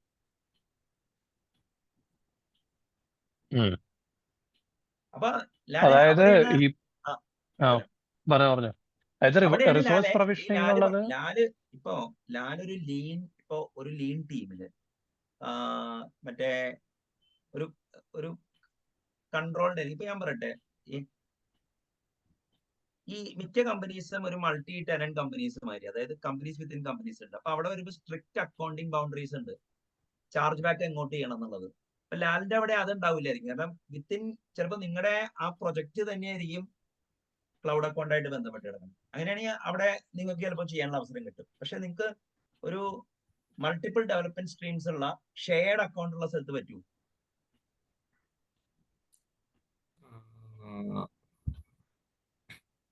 ഇങ്ങനെ ചോദിച്ചു കഴിഞ്ഞാൽ പറ്റിക്കൂടെ? എന്തുകൊണ്ട് പറ്റാൻ പാടില്ല? അല്ല, അങ്ങനെ ചെയ്ത് കഴിഞ്ഞാൽ എങ്ങനെ ചാർജ് ബാക്ക് ചെയ്യും? ഇപ്പൊ ഞാൻ പറയട്ടെ, ഇപ്പൊ ശരത്ത് ഇന്നാള് ശരത്തിന്റെ കമ്പനിക്ക് ഒരു ടീം ഇരുന്നിട്ട് സ്വന്തം ഓർക്കസ്ട്രേഷൻ എഞ്ചിൻ എഴുതുന്നുണ്ട്, അറിയൂ അല്ലേ ശരത്തെ? അതിപ്പോ എന്തിനായിരിക്കും ലാലെ?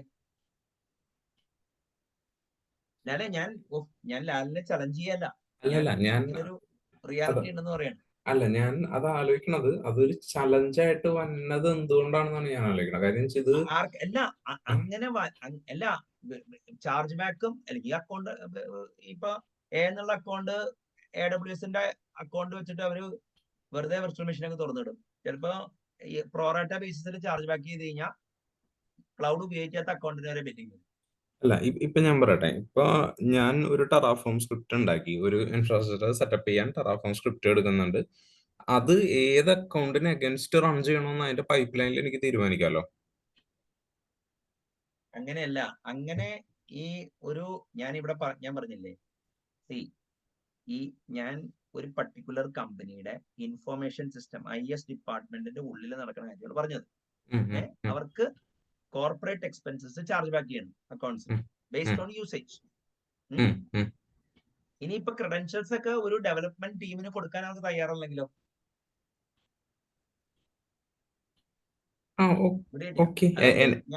ഞാൻ പറഞ്ഞു വരുന്ന വെച്ചാല്, കുറെ കമ്പനികള് AWSന്റെയും അസൂറിന്റെയും ഇതിനു മുമ്പിൽ ജനറിക് ഫ്രണ്ട് എൻഡ്സ് വാങ്ങിച്ചിട്ടുണ്ട് in order to solve this issue.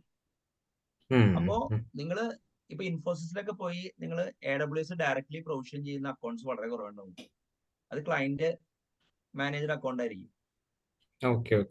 ഞങ്ങൾക്ക് അങ്ങനത്തെ ഒരു ഇഷ്യൂ വന്നില്ല എന്ന് പറയാൻ കാര്യം വെച്ച് കഴിഞ്ഞാൽ, നിങ്ങളുടെ കേസിൽ അത് വരാത്തോണ്ടാണ് അത് ഫീൽ ചെയ്യാത്തത്.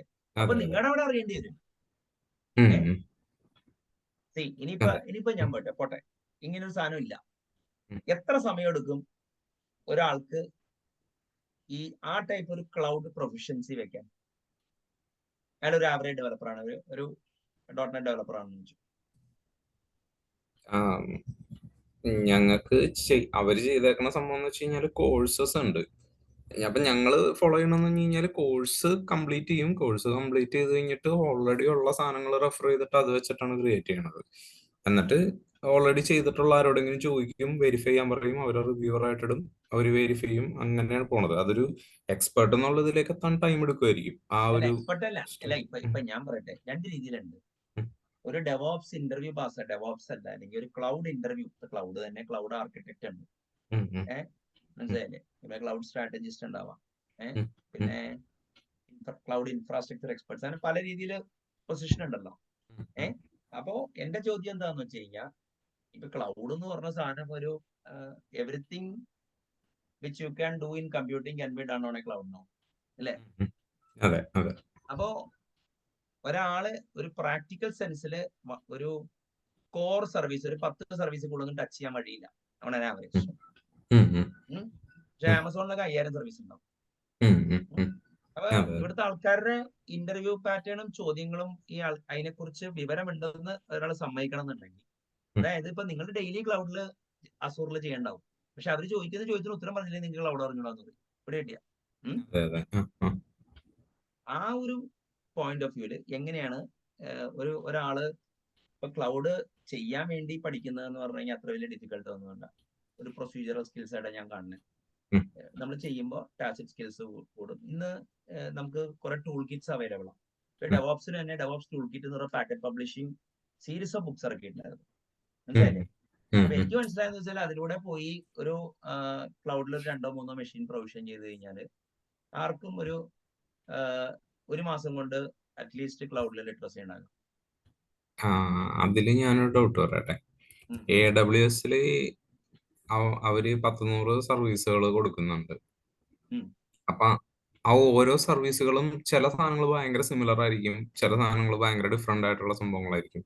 അപ്പൊ ഇതെല്ലാം പഠിക്കാന്നുള്ളത് എളുപ്പമല്ലല്ലോ. അതെ. പിന്നെ സിമിലർ ആയിട്ടുള്ള കുറെ ടെക്നോളജീസ് ഉണ്ട്. അത് പഠിക്കാൻ എന്ന് വെച്ചാൽ ഇപ്പൊ AWSൽ പഠിച്ചു കഴിഞ്ഞാൽ അതുപോലെ തന്നെ എനിക്ക് അഷൂറിൽ ചെറിയ ചെറിയ വ്യത്യാസങ്ങളേ ഉണ്ടാവുള്ളൂ, അങ്ങനത്തെ കാര്യങ്ങളൊക്കെ. അപ്പൊ അങ്ങനത്തെ ഒരു കോമൺ ആയിട്ടുള്ള സാധനങ്ങൾ പഠിക്കാൻ, ബാക്കി നമുക്ക് സിറ്റുവേഷൻ അനുസരിച്ച് തപ്പിപ്പിടിച്ച് യൂസ് ചെയ്യാമെന്നേ പറയാൻ പറ്റുള്ളല്ലോ. അല്ല, അവിടെയാണ് ലോജിക്കൽ ആപ്ലിക്കേഷൻ അവിടെയാണ് ആർക്കിടെക്ചർ ഉണ്ടാവേണ്ടത്. ഇപ്പൊ എന്താ പ്രശ്നം എന്ന് അറിയാമോ? ഇപ്പൊ ഞാൻ വർക്ക് ചെയ്ത കമ്പനിയിലും ഒരു എക്സ് എന്ന് പറഞ്ഞ പുള്ളിക്ക് എന്നൊക്കെ കൂടുതൽ ഡെവോപ്സ് അറിയാവുന്നതാണ്. കുമാര് പറഞ്ഞു, അവിടെ ഇരിക്കുന്ന കുറെ ആൾക്കാർ ഇതാന്ന് പറഞ്ഞു. എന്റെ സ്ഥാനത്ത് അപ്പൊ ഞാൻ തർക്കമായി. അപ്പൊ ഞാൻ പറഞ്ഞതെന്ന് വെച്ചാല് ഇപ്പൊ ഗവർണൻസിന്റെ കാര്യമാണ് തർക്കം. ഞാൻ പറഞ്ഞ് എനിക്ക് പ്രോക്സിയും പ്രോട്ടോകോൾ ഹാൻഡേഴ്സും ഒക്കെ എഴുതാൻ കൂബർനെറ്റസ് ഉണ്ടാക്കാനുള്ള വിവരമുണ്ട്. കൂബർനെറ്റസില് ഞാൻ മിനി ക്യൂബിൽ വർക്ക് ചെയ്തിട്ടുണ്ട്. ഞാൻ ഒരു റിയൽ ഇതിൽ വർക്ക് ചെയ്തിട്ടില്ല. But it is A matter of time before I pick it. Even if ഞാൻ ചെയ്തില്ലെങ്കിലും എന്റെ കൂടെ ഒരു ജൂനിയർ ഉണ്ടെങ്കിൽ ഐ ക്യാൻ ഔട്ട്സ്മാർട്ട് ദോസ് പീപ്പിൾ എന്ന് പറഞ്ഞു. മനസ്സിലായില്ലേ? ആ ലാസ്റ്റ് മൈൽ ചെയ്യാനുള്ള, അതായത് കുറച്ച് ടാസിക് നോളജ് ഉള്ള ഒരു യങ്സ്റ്റർ ഉണ്ടെങ്കിൽ കൂളായിട്ട് ചെയ്യാവുന്നേ ഉള്ളൂ. ഇവിടെ കിട്ടിയ കാരണം ഞാൻ ഇവിടെ ഫൈറ്റ് ചെയ്യണത് ഇതിന്റെ പർവ്വതീകരണമാണ്. മനസ്സിലായില്ലേ? അതിപ്പോ ഈ ഡെവോപ്സ് മലയാളത്തില് ഒരു തൂറ്റ ടോപ്പിക് വന്നാലും 100 പേരുണ്ടാവും. എന്ന സ്ഥാനത്ത് ഇപ്പുറത്ത് നല്ലൊരു പ്രോഗ്രാമിങ്ങിന്റെ ഒരു റൂം ഉണ്ടെങ്കിൽ ആരും ഉണ്ടാവില്ല. ഇവിടെ കിട്ടിയ എനിക്ക് വേണ്ട. നിങ്ങൾ ഒരു സ്റ്റാറ്റിസ്റ്റിക്സിനെ ഒരു റൂമിൽ സ്റ്റാറ്റിസ്റ്റിക്സ് എന്ന് പറഞ്ഞിടുക, വേറെ റൂമിൽ മെഷീൻ ലേണിംഗ് എന്ന് പറഞ്ഞാൽ എവിടെ ആളുണ്ടാവും?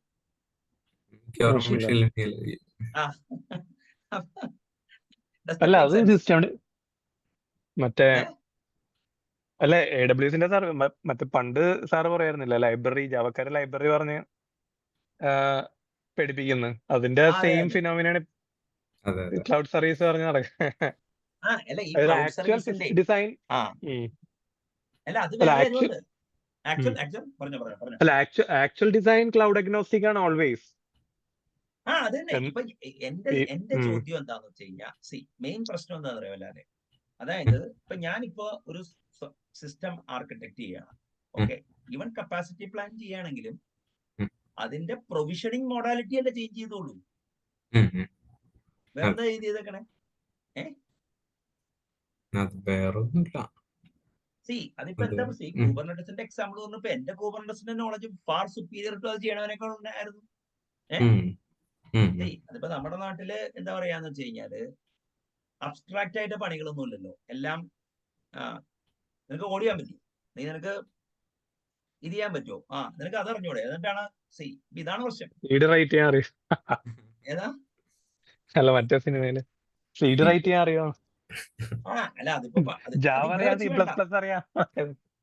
അത് 1995 ആലുവ ശിവരാത്രി മണപ്പുറത്ത് എന്റെ മറ്റേ ഈ നേരെ ഓപ്പോസിറ്റ് ഒരു കടവുണ്ട്. അവിടുത്തെ പടവിൽ ഇരുന്നിട്ട് ഞാൻ മോഡം എങ്ങനെയാണ് വർക്ക് ചെയ്യണേ എന്നുള്ളത്, മോഡത്തിന്റെ പ്രോഗ്രാമിംഗ് മോഡൽ ഒരാൾക്ക് എക്സ്പ്ലെയിൻ ചെയ്തുകൊണ്ടിരിക്കട്ടെ. ആന്റണി എന്ന് പറഞ്ഞ പോലെ എടുത്തു ഞാൻ എങ്ങനെയാണ് പ്രോഗ്രാം ചെയ്തത്, ഫയൽ ട്രാൻസ്ഫർ ചെയ്തത്.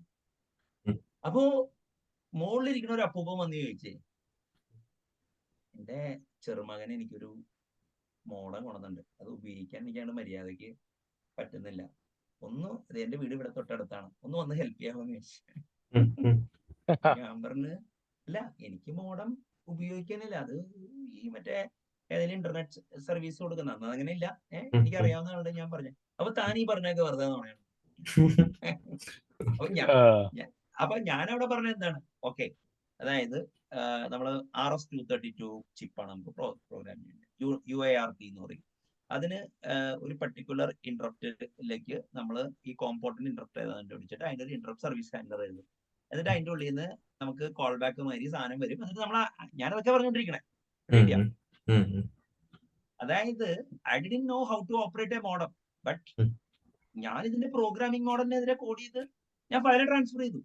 ഉം, ഉം, ഉം, കാരണം എനിക്ക് മോഡം ഓപ്പറേറ്റ് ചെയ്യാൻ അറിഞ്ഞൂടാന്ന് പറഞ്ഞാൽ എന്റെ വീട്ടിൽ മോഡം ഇല്ല, ഉം, ഉം, മനസ്സിലായില്ലേ? അപ്പൊ ഞാൻ ഈ ടെസ്റ്റ് ചെയ്തത് മൈൻഡ് സ്റ്റോം എന്നുള്ളൊരു ബുക്ക് സ്റ്റാളിൽ നിന്ന് ഒരു ഫയലാണ് ട്രാൻസ്ഫർ ചെയ്തത് ഉം, SSG എന്റർപ്രൈസസ് എന്നുള്ളൊരു കമ്പനിയിലോട്ട്. ഉം, ഇവിടെ കിട്ടിയ അതായത് ഞാൻ എനിക്ക് ആ ഒരു അവിടുത്തെ ഒരു സ്റ്റാഫ് എനിക്ക് തരുന്ന ആ പ്രൊവിഷനിൽ എനിക്ക് ചെയ്യാൻ പറ്റുള്ളത്, ഉം, ഉം. മനസ്സിലായില്ലേ? അതെ, ഏഹ് അതെ. അപ്പോ അതായത് അതിപ്പോ ഞാൻ ചോദിച്ചു, ഇപ്പൊ കാഫ്ക അറിയാന്ന് പറഞ്ഞാൽ കാഫ്കയുടെ ഡിപ്ലോയ്മെന്റ് അറിയണോ? കാഫ്ക പ്രോഗ്രാം ചെയ്യാൻ? അത് വേണ്ട. ഇല്ല. ആ അപ്പൊ അതിന്റെ പ്രോഗ്രാമിംഗ് മോഡൽ നിങ്ങൾക്ക് അറിയണ്ടേ? അപ്പൊ ആ പ്രോബ്ലം ഉണ്ട് എല്ലായിടത്തും. അതെ. ഉം, ഉം, ഇതൊരു തരം ക്യാൻസലിംഗ് ആണ് ലാലെ. ഉം, ഇപ്പൊ ലാല് ഇപ്പൊ .NET വർക്ക് ചെയ്യും. ഉം. അതായത് ഇപ്പൊ ജാവയിൽ വല്ല ലൈബ്രറി ഡിസൈനോ വല്ല ഫ്രെയിംവർക്ക് ഡിസൈനോ വല്ല ടൈം എടുക്കുമായിരിക്കും. ഉം, ജാവയിൽ ഒരു മാസം കൊണ്ട് ഡെവലപ്പ് ചെയ്യാൻ പറ്റില്ല എന്ന് ആരെങ്കിലും പറഞ്ഞു കഴിഞ്ഞാൽ ഒട്ടാവോ? ഉം, ഉം, ഉം, നമുക്ക് കാണിച്ചു തരാൻ പറഞ്ഞു കഴിഞ്ഞാൽ അത് തെളിയിക്കാൻ പറ്റുമോ? ഉം, ഉം. മനസ്സിലായെങ്കിൽ അപ്പൊ ആ ഒരു പ്രോബ്ലം ആണ്. അപ്പൊ ഈ മെയിൻ പ്രശ്നം എന്താന്ന് വെച്ച് കഴിഞ്ഞാൽ ഇവര് പറയുന്ന രീതിയില് ഇത് മൈക്രോ സർവീസസിന്റെ കേസിലും ഉണ്ട് കേട്ടോ. അതായത് ഇവരിങ്ങനെ അതറിയോ 12 ഫാക്ടർ ആപ്പ് 15 ഫാക്ടർ ആപ്പ് അങ്ങനെയൊന്നുമില്ല. അപ്പൊ ഈ ഇടയ്ക്ക് ഒരു പുള്ളിയുണ്ട്, ഈ TCSലും IBSലൊക്കെ വർക്ക് ചെയ്തിട്ട് അയർലൻഡിൽ വന്ന് പുള്ളി പറയണ്ടേ, ഇവിടുത്തെ ഇന്റർവ്യൂ കണ്ടപ്പോ എനിക്ക് ആകെ എളുപ്പമെന്ന് മനസ്സിലായി. കാരണം അവർക്ക് നമുക്കിത് ചെയ്യാൻ പറ്റുമോ, അവർ ചോദിക്കുന്ന ചോദ്യങ്ങൾക്ക് ഒരു ലോജിക്കൽ ആൻസർ പറഞ്ഞാൽ അവർ സമ്മതിക്കും. നമ്മുടെ നാട്ടിലാണെങ്കിൽ അത് ചെയ്തിട്ടുണ്ടോ എന്നൊക്കെ ചോദിക്കും. ഉം, ഉം, ഏഹ് ഉം. അപ്പൊ ഓക്കെ. ആ ആ ഒരു പശ്ചാത്തലത്തിലാണ് അങ്ങനെ ചോദിക്കുന്ന കൃമികൾക്ക് ഒരു അടി കൊടുക്കാൻ അല്ല വേണ്ടിയാണ് അല്ല അതിനാണ് ഞാൻ കണ്ടന്റ് ബേസ്ഡ് ഇന്റർവ്യൂ എന്ന് വിളിച്ചത്. ഏത് ഇപ്പോ ഈ അല്ല ഈ കണ്ടന്റ് മറ്റേ ബേസ്ഡ് UK അവരുടെ ക്വസ്റ്റ്യൻ. അതായത് കണ്ടന്റ് ബേസ്ഡ് ഇന്റർവ്യൂ ആണെങ്കിൽ ഇങ്ങനത്തെ കുഴപ്പമില്ല, മനസ്സിലായില്ലേ? ഓക്കെ. അപ്പോ ഇതാണ് ഇത് ചെയ്യാം. അപ്പൊ ഇനിയിപ്പോ നമുക്ക് ഏകദേശം ക്ലൗഡിന്റെ റെലവൻസും അതിന്റെ പൊളിറ്റിക്സും ഒക്കെ നമ്മൾ ഡിസ്കസ് ചെയ്തു.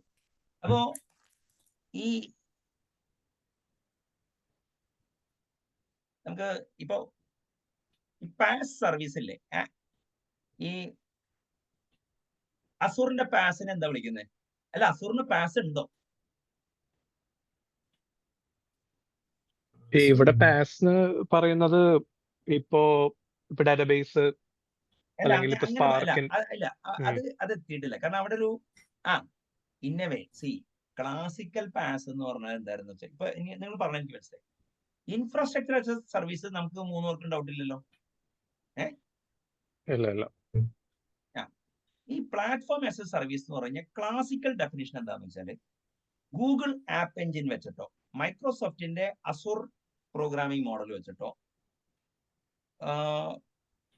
AWSന്റെ ബീൻ സ്റ്റാക്ക് വെച്ച് കോഡ് ചെയ്യുന്നതിനെയാണ് പാസ് എന്ന് വിളിച്ചിരുന്നത്. ഇത് മറ്റേത് സർവീസസ് ആസ് എ സർവീസ് എന്ന് പറയാനേ പറ്റുള്ളൂ. ഇപ്പൊ ഡാറ്റാബേസ് സർവീസോ അങ്ങനെയൊക്കെ ഇവിടെ കിട്ടിയ. ഇപ്പൊ എന്റെ അറിവനുസരിച്ച് ഞാൻ നേരത്തെ ചോദ്യം ചോദിച്ചിരുന്നു, അസൂറിന്റെ വെബ് വർക്കർ അങ്ങനെ കുറെ കാര്യങ്ങളൊക്കെ ഉണ്ടായില്ലേ. ഇപ്പൊ അങ്ങനെ ഒരു അസൂർ പ്രോഗ്രാമിംഗ് മോഡൽ എന്ന് പറഞ്ഞ സാധനം ഇല്ലല്ലോ. ഡിപ്ലോയ്മെന്റ് ആണ് അസൂർ അല്ലേ ഉള്ളൂ അല്ലേ?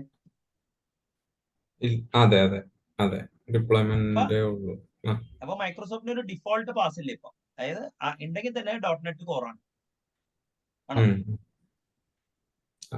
അങ്ങനെ ഇരിക്കണം. കാര്യം വെച്ചാ പണ്ട് എന്റെ ഇതിലുള്ള പാസ് പോലത്തെ ഒരു സംഭവം ഇല്ല ഇപ്പൊ. അതായത് ആമസോൺ പിന്നെയും ഓക്കെ പറഞ്ഞു. അല്ല നമുക്ക് പിന്നെയും പറയാനാണെങ്കിൽ ഇപ്പൊ ലാംഡയുടെ ഇപ്പൊ സ്റ്റെപ്പ് ഫംഗ്ഷന്റെ പ്രോഗ്രാമിംഗ് മോഡലൊക്കെ ഉണ്ട്. അതൊക്കെ വേണമെങ്കിൽ പിന്നെയും പ്ലാറ്റ്ഫോം സ്റ്റെപ്പ് ഫംഗ്ഷൻ അതും അസൂറിന്റെ മറ്റേ ലോജിക് ആപ്പും ഗൂഗിളിൽ എന്താന്ന് പറഞ്ഞോളൂ. അതിന്റെ ഗൂഗിളിന്റെ എന്താണ് അതിന്റെ ഒരുതരം വർക്ക് ഫ്ലോ എഞ്ചിൻ അല്ലേ ഉദ്ദേശിച്ചത്? അതെ സ്റ്റേറ്റ് മെഷീൻ ആണ് മോഡൽ ചെയ്യണേ. അതായത് AWS സ്റ്റെപ്പ് ഫംഗ്ഷൻ, പിന്നെ നമ്മുടെ ഈ അസൂർ ലോജിക് ആപ്പ്, പിന്നെ ഗൂഗിളിന്റെ ഏതായിരുന്നു അറിയാവോ? ഇല്ല, അറിയില്ല. ഗൂഗിളിൽ വർക്ക്ഫ്ലോ എഞ്ചിൻ ഏതാണെന്ന് അടിച്ചു നോക്കി വെറുതെ. ഓടെ.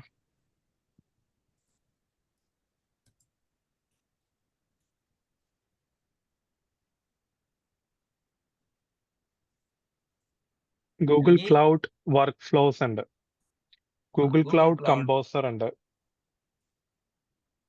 അതൊന്ന് പാസ് ഒന്ന് ശാസ്വരിക്കോ?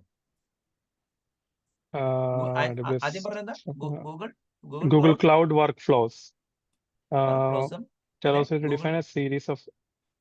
പിന്നെ ഗൂഗിൾ ക്ലൗഡ് കമ്പോസർ, അത് ബിൽറ്റ് ഓൺ അപ്പാഷെ എയർഫ്ലോ എന്നാ പറയുന്നത്. Fully manage service for orchestrating workflows. മറ്റേത് എന്തായിരുന്നു? Google cloud service execute steps in the order. മറ്റേത് ഇതാണ്. ഓർഡറിംഗ് ആണോ? അല്ല, ഇതൊന്ന് രണ്ട് ഓഫറിംഗ് ആയിരിക്കും. മറ്റേത് ഗൂഗിളിന്റെ ഓൺ വർക്ക് ഫ്ലോ എഞ്ചിനും ഇത് എയർഫ്ലോയുടെ മേളിൽ ബിൽഡ് ചെയ്തേക്കാം. അത് വേണമെങ്കിൽ ആറാമത്തെ ഒരു കാറ്റഗറി ആണെന്ന് പറയാന്നാണ് പറയുന്നത് അല്ലെ? പക്ഷെ അത് സെർവർലെസ് ആയിട്ടാണ് വർക്ക് ചെയ്യണത്. ഫങ്ഷൻസ്, പക്ഷെ ഫങ്ഷൻസിന് രണ്ട് സെർവർലെസ് അല്ലാത്ത മോഡ് ഉണ്ട് ഇപ്പോ. അല്ല, അത് ഓൾവേസ് പറഞ്ഞല്ലോ. ഓൺ. സെർവർ ഇതിപ്പോ മറ്റേ ഡിപ്ലോയബിൾ, അതായത് ഫിക്സ്ഡ് ഡിപ്ലോയ്മെന്റ് ഉള്ള ഫങ്ഷൻസ് ഉണ്ടെന്നാണ് പറയുന്നത്. അതെ അതെ അതെ, ഓൾവേസ് ഓൺ സാധനങ്ങളുണ്ട്. കോസ്റ്റ്ലി ആയിരിക്കും. എല്ലാവർക്കും ഉണ്ടോ? AWS ഉണ്ട്, എനിക്ക് അതർ പ്രൊവൈഡേഴ്സ് അങ്ങനെ വർക്ക് ചെയ്തിട്ടില്ല. എന്റെ പേരെന്തോലും ഉണ്ടോ? AWS നിൽക്കുന്ന അവരുടെ ഓൾവേസ് ഓൺ ഫങ്ഷൻസ്.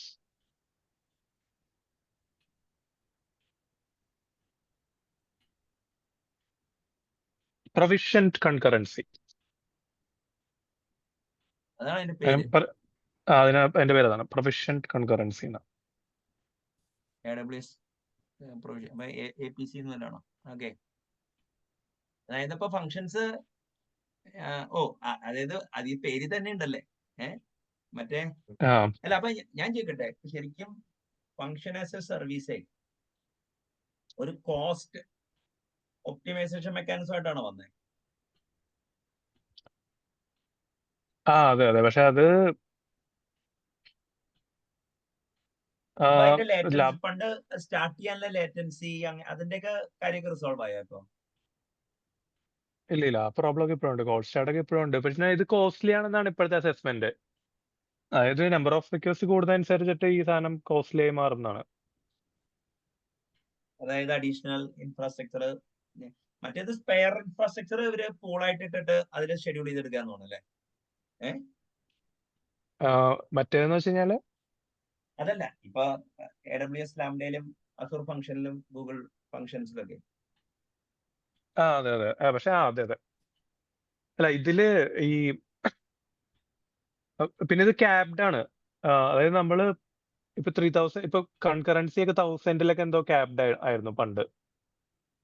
അതായത് പാരലൽ എക്സിക്യൂഷൻ. അപ്പൊ നമ്മുടെ അതിൽ കൂടുതൽ വേണമെങ്കിൽ സെപ്പറേറ്റ് റിക്വസ്റ്റ് ഒക്കെ ഇട്ട് എടുക്കണം. ഇത് പറയണ പോലെ ഇൻഫിനിറ്റ്ലി സ്കെയിലബിൾ ഒന്നും ആയിരുന്നില്ല. ക്യാപ്ഡ് ആണല്ലേ? ക്യാപ്ഡ് സർവീസ് ആണ്.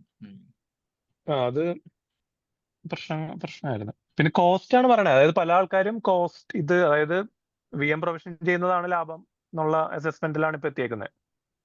അല്ല, അത് പണ്ടും ഈ എല്ലാ സ്ഥലത്തും ലാംഡ ഒരു നല്ല ഓപ്ഷൻ അല്ല കേട്ടോ, പണ്ടും. അതായത് ഈവൻ ഈ ചില കോണ്ടെക്സ്റ്റിലൊക്കെ, കാരണം ഈ ലാംഡയ്ക്ക് സ്റ്റോറേജ് ഉണ്ടായിരുന്നോ? ഒരു ചെറിയ സ്റ്റോറേജ് ഉണ്ടാവുള്ളൂ. സ്റ്റോറേജ് ഇല്ല. ലാംഡയ്ക്ക് ടെമ്പററി ആയിട്ടുണ്ട്. സ്റ്റോറേജ് വേണമല്ലോ. അതെ അതെ. S3 ആയിട്ടോ ഒക്കെ ബൈൻഡിങ് ഉണ്ടാവില്ലേ? അങ്ങനെ ചെയ്യാം. പിന്നെ ഇത് മറ്റേ അവരുടെ ഇതുണ്ടല്ലോ, എലാസ്റ്റിക് സ്റ്റോറേജ് സർവീസോ എന്തായാലും പേര് മറന്നുപോയി. അങ്ങനത്തെ എന്തൊക്കെയോ അറ്റാച്ച് ചെയ്യാൻ പറ്റും തോന്നുന്നുണ്ട് സാറേ. അല്ല, അതാ പറഞ്ഞേ, ഒരു അറ്റാച്ച്ഡ് ഇതല്ല. അപ്പൊ ഞാൻ ആലോചിച്ചെന്ന് വെച്ചാൽ ഇപ്പൊ VM ഓടുകയാണ്, കുറച്ചുകൂടി കൂടുതൽ സ്റ്റോറേജ് കിട്ടുമെങ്കിൽ ഈ ഡാറ്റ ട്രാൻസ്ഫർ ഒക്കെ ഒഴിവാക്കാമല്ലോ. ആ അതെ അതെ അതെ അതെ ബാൻഡ് വിഡ്ത്ത് സ്ക്യൂസ്ഡ് ആവില്ല. ഞാൻ ഈ പല സ്ഥലത്തും ഞാനിത് കേട്ടിട്ടുണ്ട്. അതായത്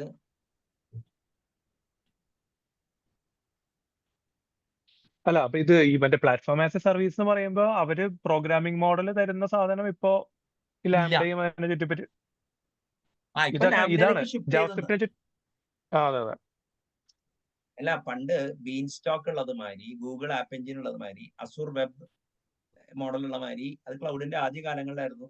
ഇപ്പൊ നിങ്ങള് ഇത് അല്ല, അതിപ്പോ ഞാൻ പറയട്ടെ, ഇപ്പൊ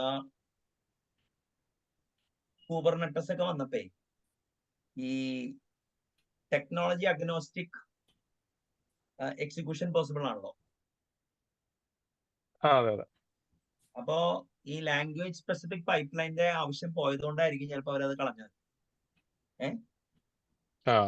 അല്ലെങ്കിൽ ആൾക്കാരെ അഡാപ്റ്റ് ചെയ്തിട്ടുണ്ടാവില്ല ക്ലൗഡ് മറ്റേ വെണ്ടർ ന്യൂട്രൽ ആയിട്ട് നിൽക്കാനായിട്ട് പണ്ടേ. അതൊരു ഉഗ്രൻ റീസൺ ആയിട്ട് എനിക്ക് തോന്നുന്നുണ്ടാ. വെണ്ടർ ന്യൂട്രാലിറ്റി ആയിരിക്കും മറ്റേ എന്താ പറയാ ഈ ഇവരുടെ signals the depth of framework based pass നേടാം അല്ലെ. അത് നല്ലൊരു ചാൻസ് ആണ്. അപ്പോ ഈ പാസ് ഇപ്പൊ നമുക്ക് തൽക്കാലം വിടാം. ഈ IaaSന് ഇപ്പൊ ഞാൻ പറയട്ടെ, ഇലാസ്റ്റിക് കമ്പ്യൂട്ട് ക്ലൗഡ് എന്നല്ലേ മറ്റേ ഇവരുടെ പേര്, EC2 അല്ലേ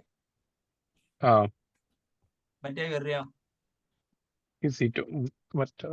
അറിയില്ല. മറ്റേ ഗൂഗിൾ കമ്പ്യൂട്ട് പ്ലാറ്റ്ഫോം അല്ലേ?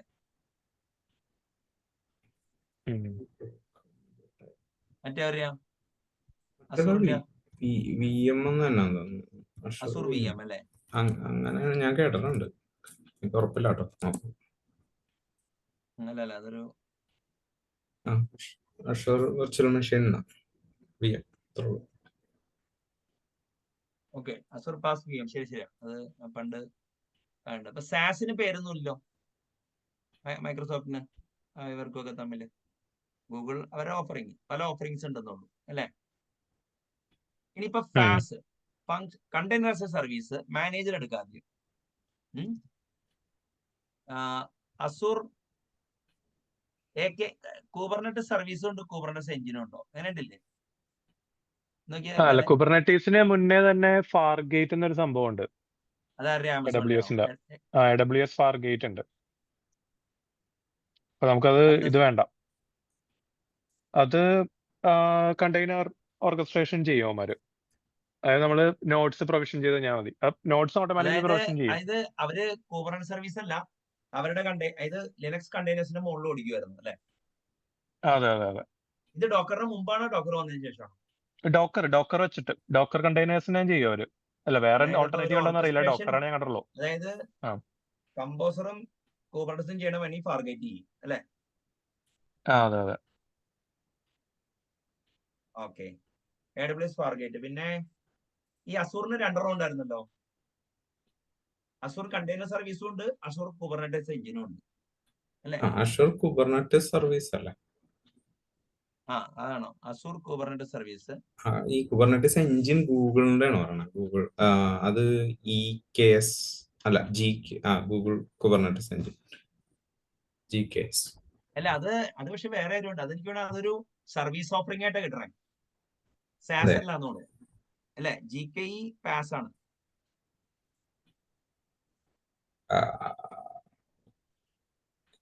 ഇത് എന്താ പറയാ, സർവീസസേ 2 രീതിയിലുണ്ട്. അതായത് ഇപ്പൊ മൈക്രോസോഫ്റ്റിന്റെ ഫാബ്രിക് സാസ് ആണ്, പക്ഷേ നമ്മുടെ സിനാപ്സ് പാസാണ്. അവിടെ ഉദ്ദേശിക്കണമെന്ന് വെച്ചാല് സെൽഫ് സർവീസ് ഉണ്ടാവില്ലായിരിക്കും, നിങ്ങൾ പ്രൊവിഷൻ ചെയ്തെടുക്കണായിരിക്കും. സെൽഫ് സർവീസ് എന്ന് പറഞ്ഞാൽ അതിന്റെ പറ്റുമായിരിക്കും, അതിന്റെ മുകളിൽ നമുക്ക് അപ്പൊ അസൂറിന് അസൂറിൽ അസൂർ കണ്ടെയ്നർ സർവീസസ് ഉണ്ടായിരുന്നോ? ഇപ്പോഴും ഉണ്ടോ? ആ, അയ്യോ, അത് ഉണ്ടാവണം, നോക്കട്ടെ. ഉണ്ടാവാണ്ടിരിക്കില്ലല്ലോ. കണ്ടെയ്നർ സർവീസ് അല്ലേ? നോക്കണം കേട്ടോ. കണ്ടെയ്നർ സർവീസ് ഉണ്ടാവും എന്തായാലും. ഈ കണ്ടെയ്നർ സർവീസ് എന്ന് പറയുമ്പോൾ എല്ലാം രജിസ്ട്രി എല്ലാം കൂടി ഇൻക്ലൂഡ് ചെയ്യുന്ന പരിപാടിയല്ലേ ഉദ്ദേശിക്കുന്നത്? അങ്ങനെയാണോ? രജിസ്ട്രി കണ്ടേ പേരുണ്ടാവില്ലേ? AKS ഉണ്ട്. ഇപ്പോഴും ഉണ്ടല്ലോ അത്. What is the difference between Azure Container Service and Azure Kubernetes Service? AKS is managed Kubernetes service for running complex. Then ACI provides a simpler serverless platform. Okay. അപ്പൊ അത് നമുക്ക് എന്താന്നുള്ളത് അവിടെ ഇതാണ് ഗൂഗിളിന്റെ എന്താ ഓഫറിങ് അപ്പൊ അവിടെ? ഗൂഗിളിന്റെ ഇതുപോലെ തന്നെയാണ്. അല്ല, ഗൂഗിളിന് സാസും ഉണ്ട് പാസും ഉണ്ടല്ലോ. അപ്പൊ സർവീസിന് ബാക്കി കണ്ടാൽ സാസും, എഞ്ചിനിന്ന് കണ്ടാൽ പാസും ആയിരിക്കും അല്ലേ? അല്ല, ഇപ്പൊ സാസ് എന്ന് ഉദ്ദേശിച്ചതേ ഇപ്പൊ ആമസോണിന്റെ എലാസ്റ്റിക് കുബർനെറ്റിസ് സർവീസ് ചെയ്യണത് എന്താന്ന് വെച്ച് കഴിഞ്ഞാൽ നിങ്ങൾക്ക് VM പ്രൊവിഷൻ ചെയ്യണ്ട, അവൻ തന്നെ VM മാനേജ്മെന്റ് ചെയ്തോളും. ഓക്കെ. കാശുള്ള പാസിന് AWS മറ്റേ എന്താ പറയാ ലാംഡ, പിന്നെ എന്താ പറയാ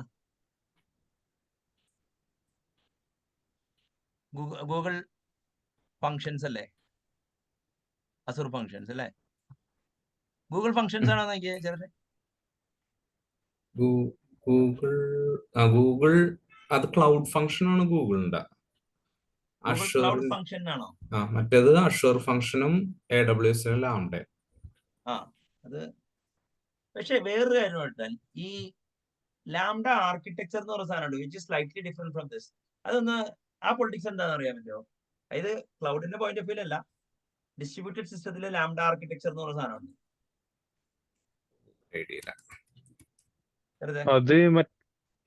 അത് ഈ ഡാറ്റ പ്രോസസിംഗ് ലെയറിൽ മറ്റേ ഫങ്ഷൻസ് ഫിറ്റ് ചെയ്യുന്നതാണോ? അപ്പൊ ലാംഡ ലെയർ എന്നാണ് കണ്ടത്. Batch layer, components of lambda architecture.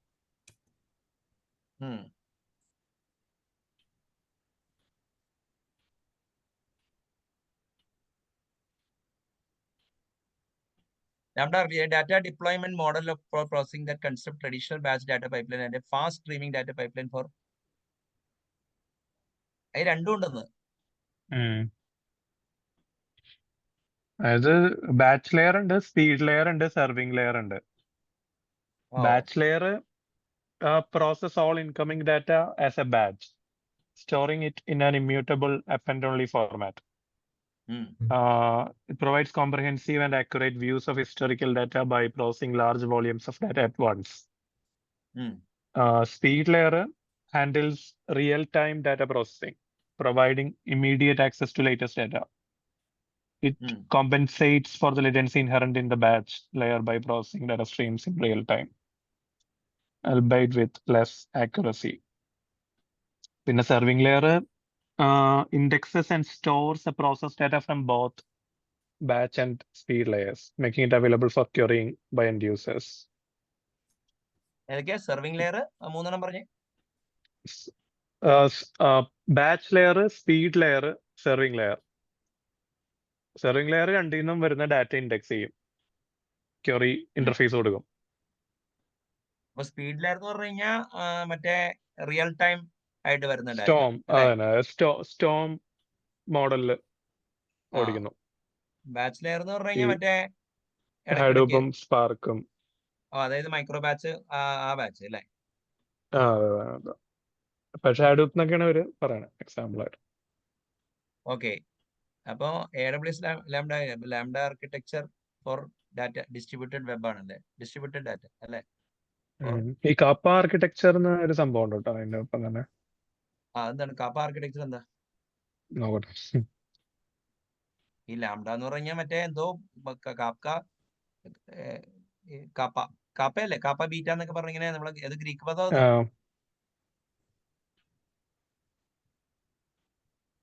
Handle stream data in real time, single processing pipeline. അതായത് ഇതില് ബാച്ചും മറ്റേ സ്പീഡ് ലെയറും ഇല്ല, ഒറ്റ ലെയർ ഉള്ളൂ. സിംഗിൾ പ്രോസസിംഗ് പൈപ്പ്ലൈൻ ആണ് ഓ ഇതായിരുന്നു പ്രോസസ്. ടിം ബോർഗ്ലാൻഡ് എന്നുള്ള ഒരുത്തനുണ്ട്, കാഫ്കയുടെ ഒക്കെ. അവന്റെ പേര് ഞാൻ പറഞ്ഞുതരാം. അവന്റെ ടോക്കിൽ ഇതൊക്കെ കാണാം. അപ്പൊ ഞാനിങ്ങനെ പ്രാവശ്യം ഒരു ടോക്ക് കണ്ടായിട്ട് ആലോചിക്കേണ്ട ഒരു 3-4. എനിക്ക് തോന്നുന്നു ഈ മറ്റേ കാഫ്ക സ്ട്രീംസ് എന്നൊക്കെ പറയുന്നത് ഈ കാപ്പ ആർക്കിടെക്ചർ ഇനേബിൾ ചെയ്യുന്ന സാധനമാണെന്ന് തോന്നണം കേട്ടോ. അപ്പൊ വായിച്ചപ്പോ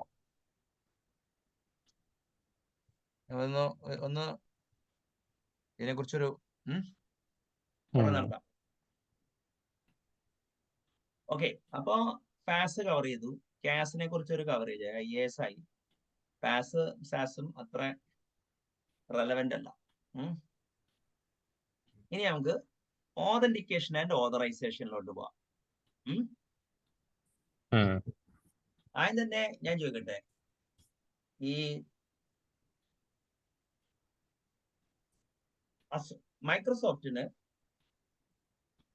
മറ്റേ ഗൂഗിളിനൊക്കെ ഫേസ്ബുക്കിനൊക്കെ സിംഗിൾ സൈൻ ഓൺ ഉണ്ടല്ലോ. അതായത് അവര് global authentication and authorization providers അല്ലേ? അതാണ് മറ്റേ എന്താ പറയാ, ഓപ്പൺ ID കണക്ട് വെച്ച് ചെയ്യുന്നത്. അപ്പൊ നമ്മുടെ അപ്ലിക്കേഷന് അത് കൊടുക്കണമെന്നുണ്ടെങ്കിൽ എന്റെ ചോദ്യം എന്ന് വെച്ചാൽ കീ ക്ലോക്കോ അല്ലെങ്കിൽ ADയുടെ ഒക്കെ AD സർവീസ് ആയിട്ട് കിട്ടുമോ അസൂറില്? കിട്ടും. അപ്പൊ അതിന്റെ പേരെന്താ? അഷ്യൂർ ആക്റ്റീവ് ഡയറക്ടറി തന്നെ. അപ്പൊ അതിന്റെ ഗൂഗിളിന്റെ LDAP സെർവറോ? എന്താണ് ഗൂഗിളിന്റെ? അറിയില്ല. AWSന്റെ IAM ആണ്, ഐഡന്റിറ്റി ആൻഡ് ആക്സസ് മാനേജ്മെന്റ്. അല്ല, AWSൽ കോഗ്നിറ്റീവ് ആയിരിക്കില്ല അതിന്റെ ഈക്വലന്റ് ആയിട്ടുള്ള സാധനം. കോഗ്നിറ്റീവ് എന്താ? കോഗ്നിറ്റോ എന്നുള്ളതാണ് അവരുടെ പാസ് ആയിരിക്കും, പാസ് ആസ് ഡിസ്റ്റിങ്ഷൻ ആയിരിക്കും അല്ലേ? കോഗ്നിറ്റോ ഐഡന്റിറ്റി സെർവർ ആയിട്ട് ആക്ട് ചെയ്യുന്ന സാധനമാണ്. അല്ല, ഐഡന്റിറ്റി സെർവർ എന്ന് പറഞ്ഞു കഴിഞ്ഞാൽ അതിന്റെ ഇത് സെൽഫ് സർവീസ് ഉള്ള സീറോ ഫുള്ളി മാനേജ് സർവീസ് ആണോ? ഫുള്ളി മാനേജ്ഡ് ആണ് അത്. അപ്പൊ സാസ് ആണ് കോഗ്നിറ്റ്. അപ്പൊ ഈ മോളിൽ കാണുന്നത് സാസ് ആണോ? ഗൂഗിളിന്റെ ഏതായിരുന്നു? സെർച്ച് ചെയ്തപ്പോ IAM തന്നെ തോന്നുന്നത്. ഗൂഗിൾ IAM ഇതൊക്കെ. അപ്പൊ ഇവർക്ക് ഇപ്പൊ AWSന് പാസും ഉണ്ട് സാസും ഉണ്ടെന്ന് മനസ്സിലായി. AWS IAM ഒരു പാസ് ആണോ?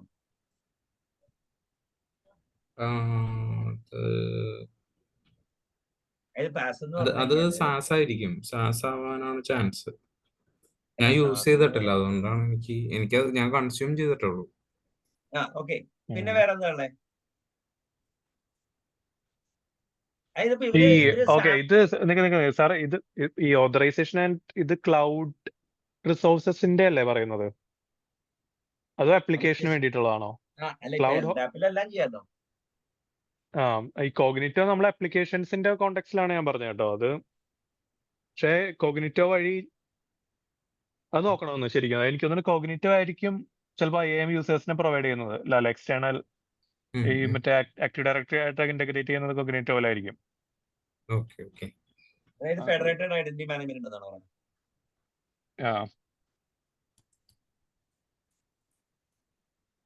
ഓക്കെ, പിന്നെന്താ ഉള്ളത്? ഇപ്പൊ ഞാൻ ചോദിക്കട്ടെ, ഇതിനൊക്കെ സാമൽ സപ്പോർട്ട് ഒക്കെ ഉണ്ടോ? സാമൽ കർബറോസ് ഒക്കെ ഉണ്ടാവുമായിരിക്കും അല്ലെ? അറിയില്ല, ഐഡിയ. ഓക്കെ, അപ്പൊ അത് ഇത് ചെയ്യണം. ഇനി ഫസ്റ്റ് ക്യൂയിങ് സർവീസ് നോക്കാം, മെസ്സേജിങ് ആൻഡ് ക്യൂയിങ്. പിന്നെ ഓരോ ഇപ്പൊ ഞാൻ പറഞ്ഞു, ഇപ്പൊ കോൺഫ്ലുവന്റ് ഒക്കെ സർവീസ് കൊടുക്കുന്നുണ്ട്. അതൊക്കെ നമുക്ക് തൽക്കാലം ഇപ്പൊ ഇഗ്നോർ ചെയ്യാം. നമുക്ക് വെണ്ടർ സിമ്പിൾ ആമസോൺ SMS ഇല്ലേ, മറ്റേ സിമ്പിൾ മെസ്സേജ് ക്യൂ ഇല്ലേ, SMQ. SNS, simple notification service. അത് തന്നെ, SNS ആണ്. അല്ല അത് അത് നീ പറയാവോ? SQS അല്ലേ പറയാൻ പറ്റുള്ളൂ? ക്യൂ ആണോ? SQS ഉണ്ട്, SNS ഉണ്ട്. SNS ക്യൂ ആണോ? അല്ല ക്യൂ അല്ല, അല്ല, SNS ക്യൂ അല്ല, ക്യൂ ബാക്ക് ആണ്. മെസ്സേജിങ് കാറ്റഗറിയിൽ വരുമല്ലോ. Okay okay okay. പിന്നെ ഏതാ? പിന്നെ കിനസിസ് ഉണ്ട്. അത് AWS തന്നെ അല്ലേ? അതെ അതെ. Kafka alternative, fully managed. പിന്നെ കോൺഫ്ലുവന്റ് കൊടുക്കണ്ടാവും അല്ലെ, അവരുടെ അപ്ലിക്കേഷൻ ആയിട്ട്, മറ്റേ സർവീസ് ആയിട്ട്. കഫ്ക ഉണ്ടാവും, ഉണ്ട്. പിന്നെ ഏതാ? ഇത്രേ അറിയുള്ളൂ, എനിക്ക് ഇത്ര അറിയൂ. അല്ല ഇപ്പൊ മറ്റേ ഇവരുടെയോ, ഗൂഗിളിനോ? ഗൂഗിളിന്റെ എന്താ പറ. ഗൂഗിളിന്റെ ഏതാ നോക്കട്ടെ. ഇതിന്റെ ഈക്വലന്റ് ആണെന്ന് നോക്കിയാ പറയാം. ഗൂഗിളിന് ക്യൂ ഉണ്ട്, ഞങ്ങ യൂസ് ചെയ്യാൻ പ്രപ്പോസ് ചെയ്തതാണ്, പക്ഷെ അതിന്റെ പേരൊക്കെ മറന്നു. അതൊക്കെ ഓർക്ക്. ഈ മറ്റേ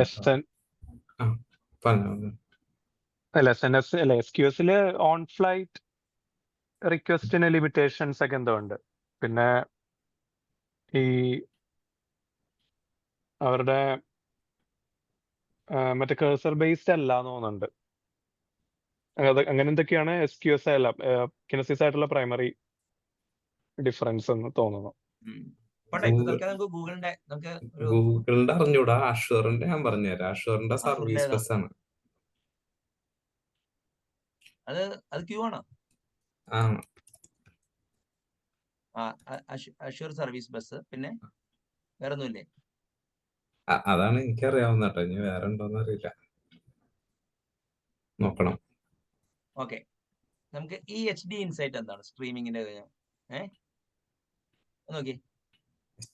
HD ഇൻസൈറ്റോ?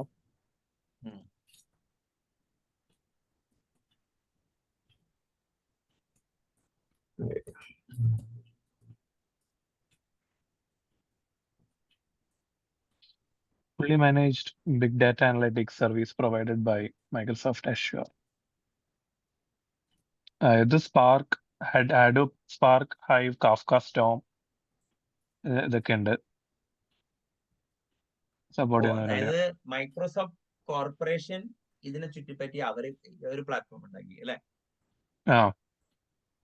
അതായത് സ്പാർക്ക് ജാവ തന്നെ എനിക്ക് ഓടുന്നത്. പിന്നെ സ്ട്രീമിംഗ് അല്ല, സ്ട്രീമിംഗ് പ്രോസസിംഗ് ആണ് ഞാൻ ഉദ്ദേശിച്ചത്. ഡാറ്റ ഫാക്ടറി, അഷ്യൂർ ഡാറ്റ, അതായത് കീ ഇന്റഗ്രേഷൻസ് പറയുന്നത് അഷ്യൂർ ഡാറ്റ ലേക്ക് സ്റ്റോറേജ് ഉണ്ട്, അഷ്യൂർ ബ്ലോബ് സ്റ്റോറേജ്, പിന്നെ data factory, synapse analytics, data lake storage, Azure data factory integration ഉണ്ടല്ലേ, അങ്ങനത്തെ സകല സാധനങ്ങളായിട്ട്. പിന്നെ spark.net ഇല്ലേ, സ്പാർക്ക് ഇന്റഗ്രേഷൻ പാസ് ലെവലില്. സ്പാർക്ക് റൺ ടൈം കൊടുക്കലുണ്ടാവുള്ളൂ. Spark.net എന്നുള്ളത് ഒരു പാക്കേജിംഗ് ഡിഫറൻസ് അല്ല. എന്ന് പറഞ്ഞാൽ മറ്റേ PySpark മാതിരിയുള്ള സാധനം.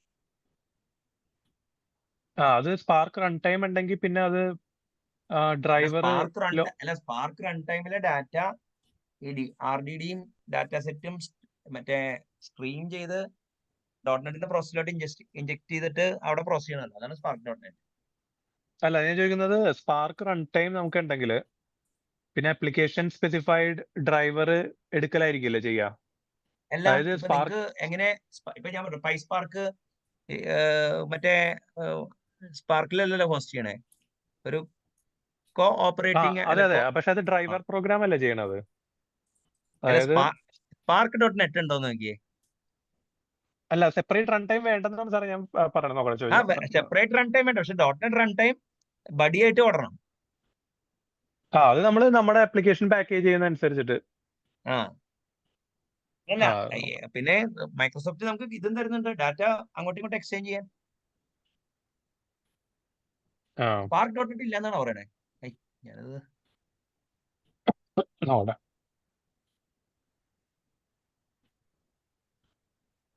അല്ല സ്പാർക്ക് ഡോട്ട് നെറ്റ് അങ്ങനെ അതിന്റെ ആർക്കിടെക്ചർ അങ്ങനെ ആയിരിക്കില്ല എന്നാണ് ഞാൻ പറയണത്. കേൾക്കണില്ല. സൗണ്ട് പോയി. Azure Synapse Analytics. .NET for Apache Spark is available in Azure Synapse Analytics, allowing developers to use .NET languages like C#, Spark. Azure Synapse Analytics എന്നുള്ള സാധനമുണ്ട്. അതിലാണോ ആ ഉള്ളതെന്ന് പറയുന്നത്. ഒരു മിനിറ്റ്. സ്പാർക്ക് ഡോട്ട് നെറ്റിനൊരു പേജ് തന്നെ ഉണ്ട്, സ്പാർക്ക് ഫ്രെയിംവർക്ക് ഡോട്ട് നെറ്റ് എന്ന് പറഞ്ഞിട്ട്. അടിച്ചു നോക്കിയ spark framework dot net.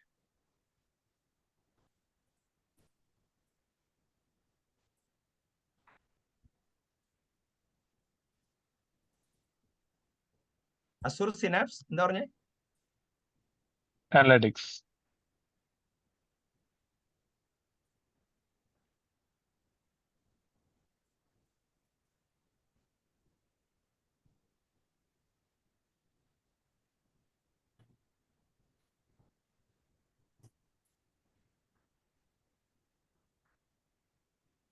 AWS-ലെ AWS EMR ആണല്ലേ ഇതിന് ഓ Elastic Map Reduce.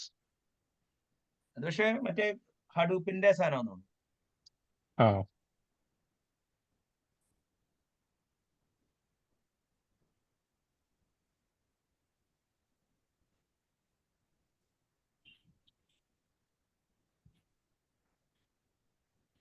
ഈ ഗൂഗിളിന്റെ ബിഗ് ക്വയറി, പിന്നെ പ്രഗൽ എന്ന് പറയുന്ന സാധനം ഒന്നുണ്ട്. ഗൂഗിൾ ബിഗ് ക്വയറി,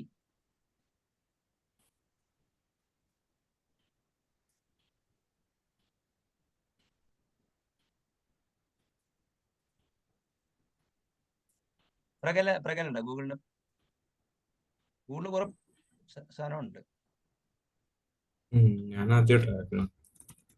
അത് ഗ്രാഫാണോ? ഒരു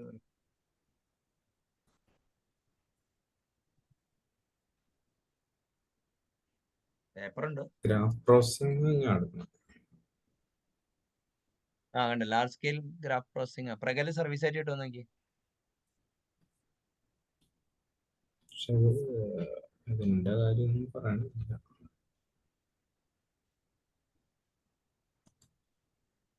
ഈ ബിഗ് ക്വയറി മാത്രമേ ഉള്ളൂ അവർക്ക് ഗൂഗിളിന്? ഗൂഗിളിന് ഇതുപോലെ അതെന്നും ഉണ്ടോ? സ്പാനർ ഒക്കെ അത് വേറെ ആണല്ലേ. സ്പാനർ എന്താ? സ്പാനർ കേട്ടിട്ടുള്ളൂ. നോക്കട്ടെ. Build Indian apps. ഓ എല്ലാ സാധനവും ഉണ്ട്. ഏത് ലോകത്തിലെ ചക്ക് കവറൊക്കെ കയറിയിരിക്കും. സ്പാനറില A build intelligent apps with a single database that brings together relational graph, key value, and search. No maintenance windows mean unlimited mission critical app. അതുകൊള്ളാം.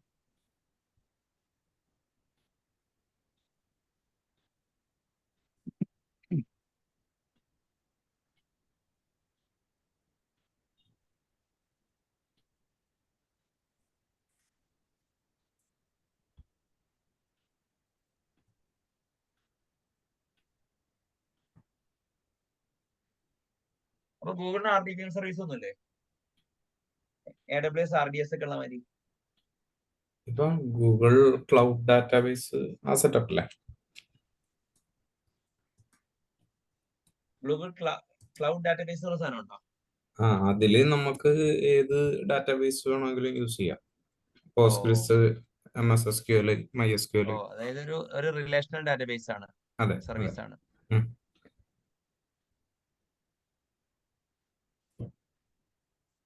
പിന്നെ അപ്പൊ അവനെ ആമസോൺ AWS RDS ഉണ്ടാവില്ലേ? ഉണ്ട്.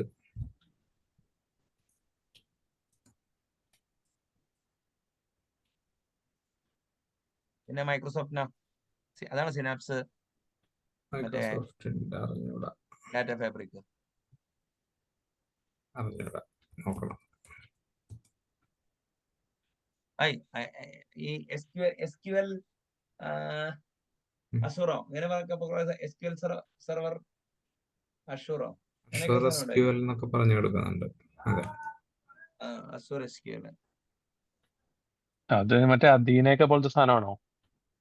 അതിനെ അറിയാ ജസ്റ്റ് AWS-ന്റെ ഡാറ്റാബേസ്. എന്താണ് അതിനോട് ഉദ്ദേശം എന്താ?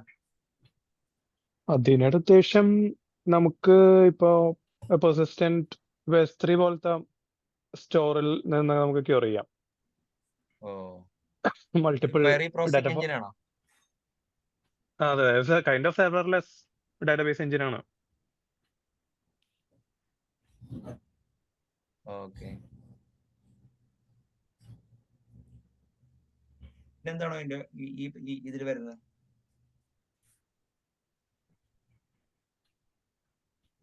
നമുക്ക് ഡെവോപ്സില് വർക്ക് ചെയ്യുന്ന ആരെങ്കിലും ഒരാളെ വലിച്ചുകൊണ്ട് വന്നിട്ട് നമ്മ സെഷൻ സ്റ്റാർട്ട് ചെയ്യണമായിരുന്നു. ഒരു കാര്യമുണ്ട് കേട്ടോ. ഞാൻ ഇതിനോട് അടിസ്ഥാനപരമായിട്ട് ഇത് ബുദ്ധിമാന്മാരുടെ സ്ഥലമാണ്. Okay. അങ്ങനെയല്ല പറഞ്ഞു. നമ്മള് കൺസെപ്ച്വലി മാപ്പ് ചെയ്യും, എന്നിട്ട് നമ്മള് ഡീറ്റെയിൽ ചെയ്യും, എന്നിട്ട് ഇന്നത് എങ്ങനെയാടാ ചെയ്യണേന്ന് പറയാം.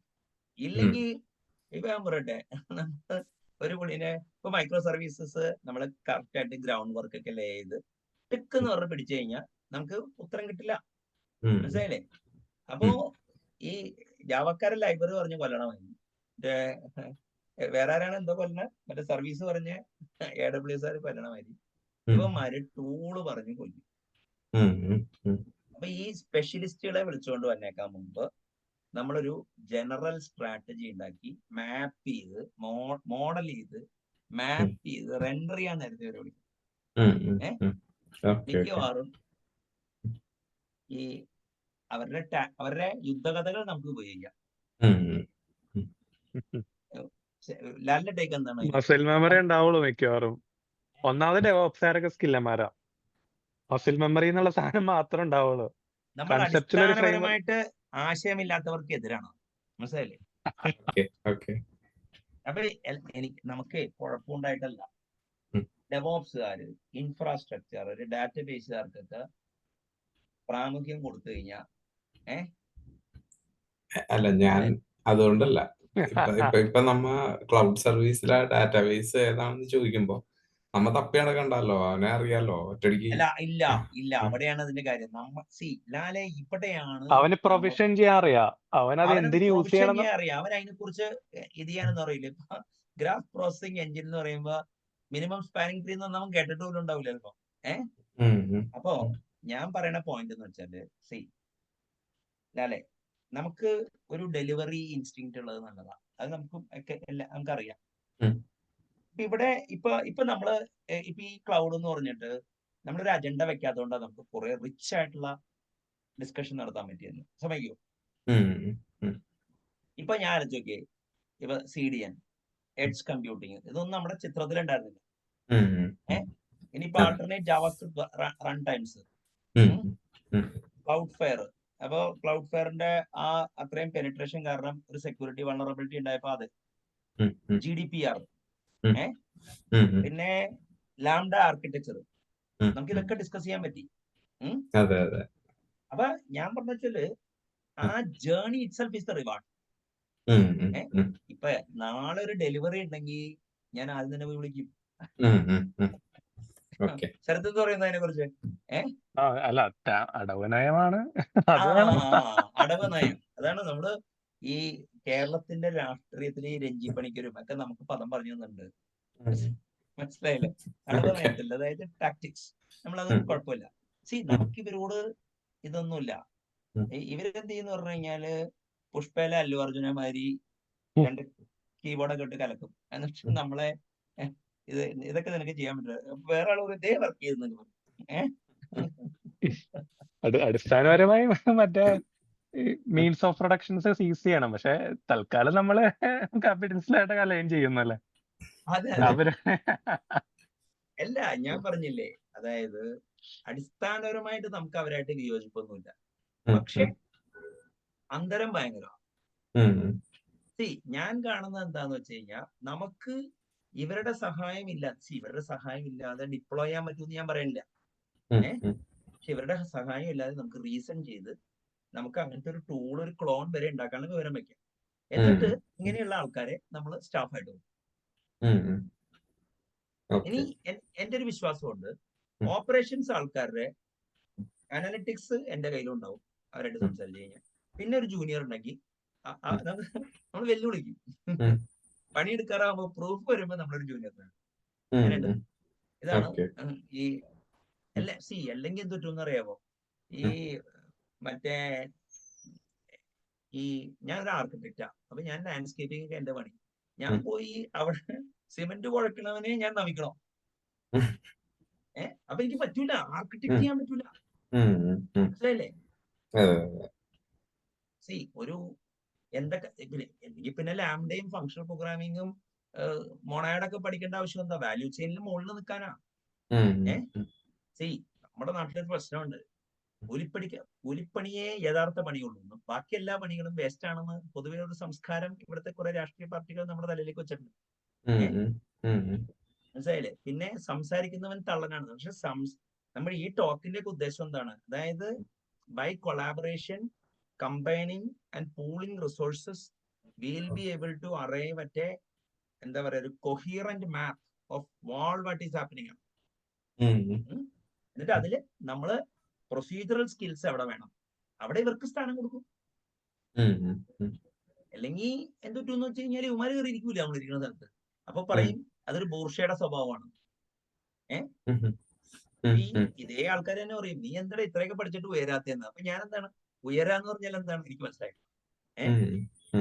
അതാണ്. അപ്പൊ അങ്ങനത്തെ ഒരു ചിന്തയെ വേണ്ട. നമ്മളില് മൂന്നോ ഇപ്പൊ ഇതിന് കൂടിയേക്കണ മറ്റേ ശ്രീജിത്തിനോ അറിയാവുന്ന വെച്ചിട്ട് നമുക്ക് എന്നിട്ട് നമ്മൾ എന്ത് ചെയ്യുന്ന, നമ്മള് ഈ എക്സ്പേർട്സിനെ വിളിച്ചുകൊണ്ട് വരണമെങ്കിൽ നമ്മൾ അവനെ കൊക്കൂൺ ചെയ്തിട്ട് വിളിച്ചുകൊണ്ട് വരും. എന്നിട്ടും പുള്ളി ബുദ്ധിമാനാണെങ്കിൽ നമ്മൾ പുള്ളിയുടെ കൂടെ ചെയ്യും.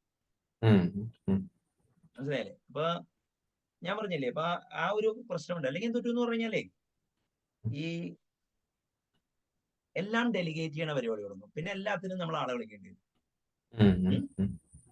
അങ്ങനെ അതായത് ഇപ്പൊ മെയിൻ പ്രശ്നമുണ്ട്, ഈ നമ്മൾ വിളിച്ചുകൊണ്ട് വന്നവനെ കൊടുക്കത്തെ ഫാൻ ഫോളോയിങ് ആണ്. അപ്പൊ അടിസ്ഥാനപരമായ ഒരു സ്വതസിദ്ധമായ ബുദ്ധിയുള്ള എന്നേക്കാൾ ഫാൻ ഫോളോയിങ് അവന് കൊടുക്കണവന്റെ മണ്ടത്തരമാണെന്നാണ് എന്റെ വിശ്വാസം. മനസ്സിലായ?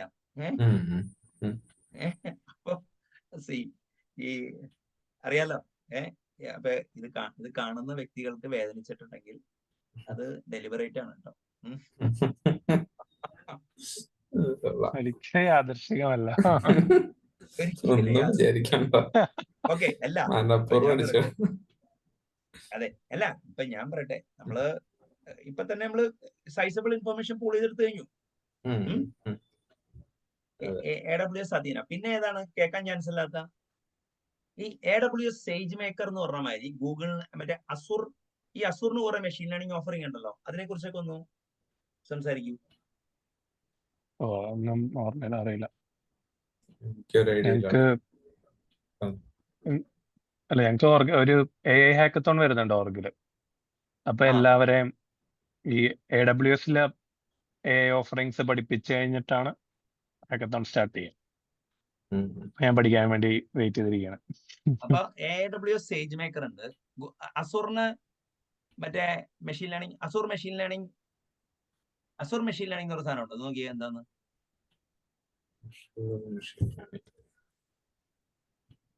അഷൂർ മെഷീൻ ലേണിംഗ് ഓഫറിംഗ്സ് എടുത്താൽ മതി. ആമസോൺ ക്യൂ എന്താണ്? Generative AI powered assistant four work. Assure machine learning ML as a service എന്ന് പറയുന്നത്.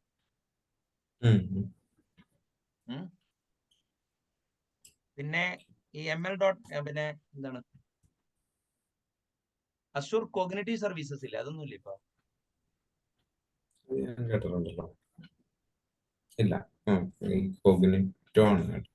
അല്ല, ഇതിപ്പോ അഷൂർ AI സർവീസസ് ഉണ്ട്. അപ്പൊ അത് കോഗ്നിറ്റീവ് സർവീസിനെ അവർ അങ്ങനെ പേര് മാറ്റി. അപ്പൊ അത് നോക്കാം.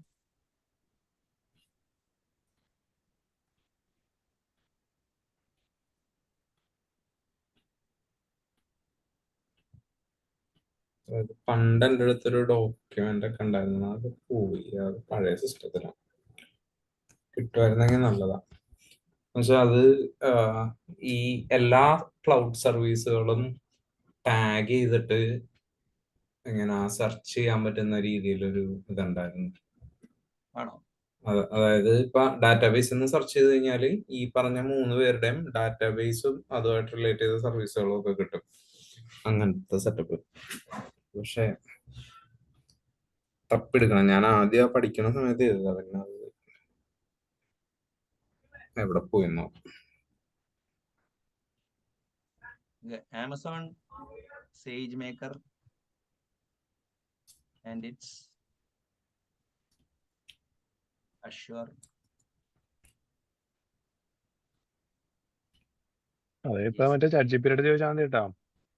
അത് അത് മതിയല്ലോ. ഡാറ്റാബേസ് ഓഫറിങ്സ് ഞാൻ ചുമ്മാ അടിച്ചു നോക്കിയപ്പോ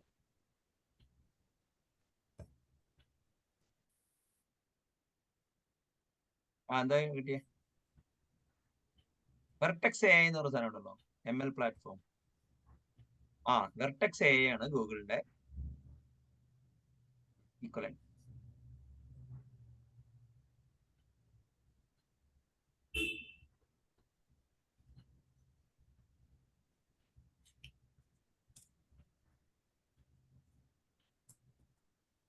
അഷൂർ AI സർവീസ് ആയിരിക്കും.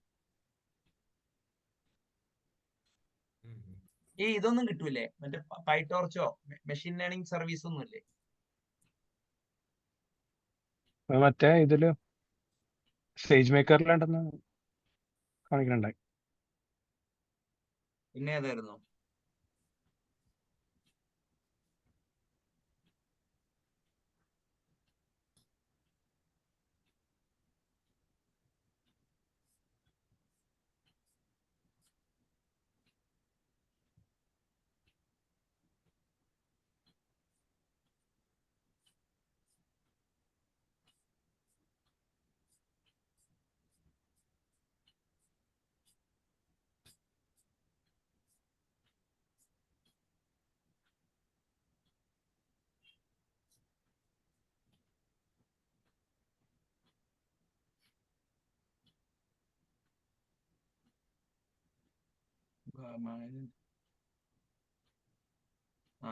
ഏതാണ്ടൊരു okay.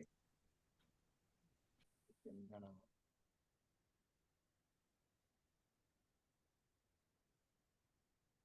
AI services, AWS AI services. ഈ കോംപ്രിഹെൻഡ് എന്താണ്? Document comprehend summarization. മറ്റേ AI പ്ലാറ്റ്ഫോം സേജ് മേക്കർ ഉണ്ട്, augmented AI, DevOps guru, health കെയറിനൊക്കെ Azure applied AI services. Azure cognitive services ഇപ്പോഴും ഉണ്ട് കേട്ടോ. അഷൂർ മെഷീൻ ലേണിംഗ് ഉണ്ട്, AI ഇൻഫ്രാസ്ട്രക്ചർ ഉണ്ട്. AI ഇൻഫ്രാസ്ട്രക്ചർ ആയിരിക്കുന്നോണ്ട് മറ്റേ സാധനങ്ങളൊക്കെ ഉണ്ട്.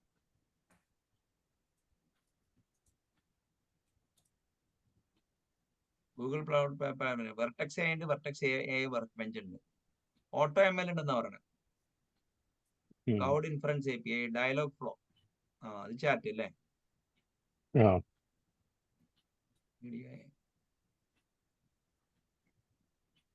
GPUs വാങ്ങിക്കാൻ കിട്ടും കേട്ടോ. ഡീപ് ലേണിംഗ് കണ്ടെയ്നേഴ്സ് അവൈലബിൾ ആ, deep learning VM image available ആ, TPUs അവൈലബിൾ ആ, ടെൻസർഫ്ലോ എന്റർപ്രൈസ് ഉണ്ടെന്നാ പറയുന്നത്.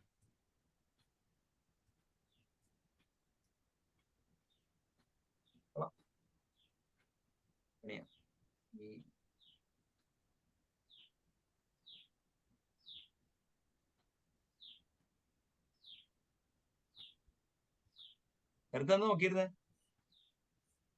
കേക്കില്ല. എന്താ നോക്കിക്കൊണ്ടിരുന്നേ? അല്ല, ലാല് പറഞ്ഞപ്പോ മറ്റേ ഇത് ChatGPT യിൽ വെച്ച് നമുക്ക് കമ്പയർ ചെയ്ത് കിട്ടില്ല നോക്കിയതാ ഞാൻ.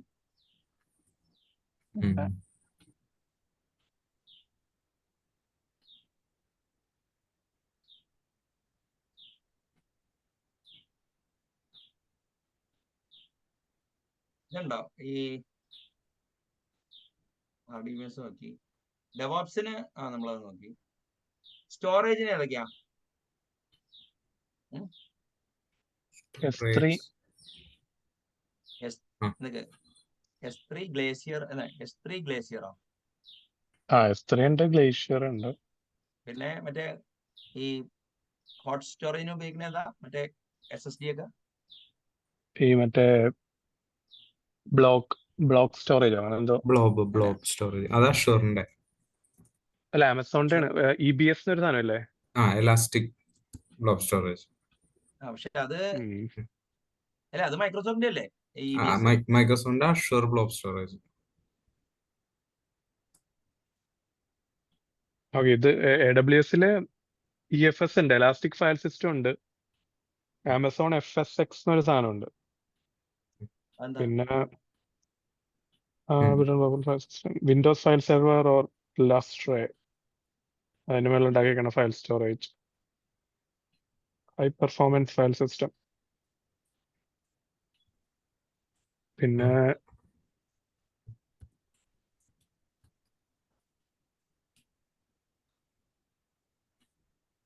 ഈ മൈക്രോസോഫ്റ്റിനും ഉണ്ട് കേട്ടോ ഫയൽ സ്റ്റോറേജ്. ഇത് തന്നെ അഷുർ ഫയൽ സ്റ്റോറേജ് തന്നെ. ഉം.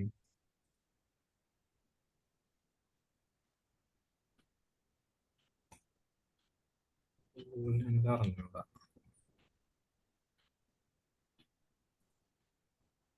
എന്താ പറഞ്ഞേ? ഗൂഗിളിന്റെ അറിയില്ല. ഗൂഗിളിന്റെ ക്ലൗഡ് സ്റ്റോറേജ് എന്നാണ്. വേറെ എന്തെങ്കിലും ഉണ്ടോന്ന് അറിയില്ല.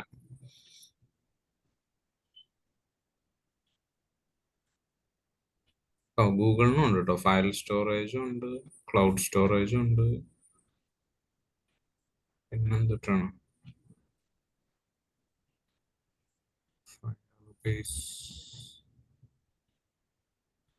ഓക്കെ, വേറെ വേറെ സാധനമാണ്.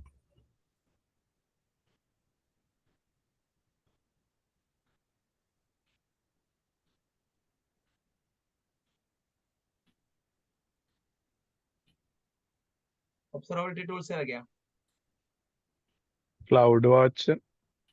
AWS ആണോ? അതെ അതെ. പിന്നെ മാനേജ്ഡ് സർവീസസ് ഉണ്ട്, ഗ്രഫാനയുടെ. ഓ,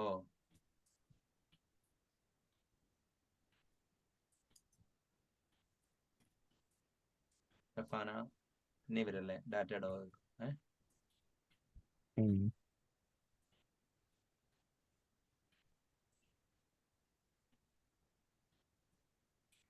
അസുറിനോ? അഷുർ മോണിറ്റർ ഞാൻ കേട്ടിട്ടുണ്ടായിരുന്നു.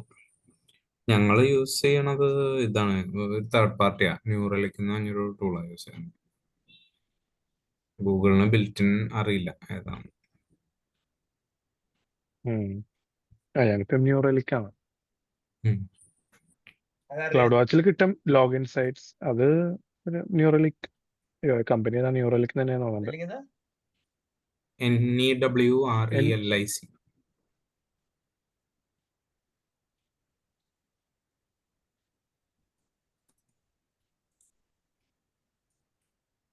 ഓക്കെ, അസുറിന്റെ ഏതാ പറഞ്ഞേ? അഷുർ മോണിറ്റർ. മറ്റേ ഗൂഗിളിന്റെ ക്ലൗഡ് മോണിറ്ററിംഗ് തന്നെ എടുക്കണ്ട, സെർച്ച് ചെയ്ത്.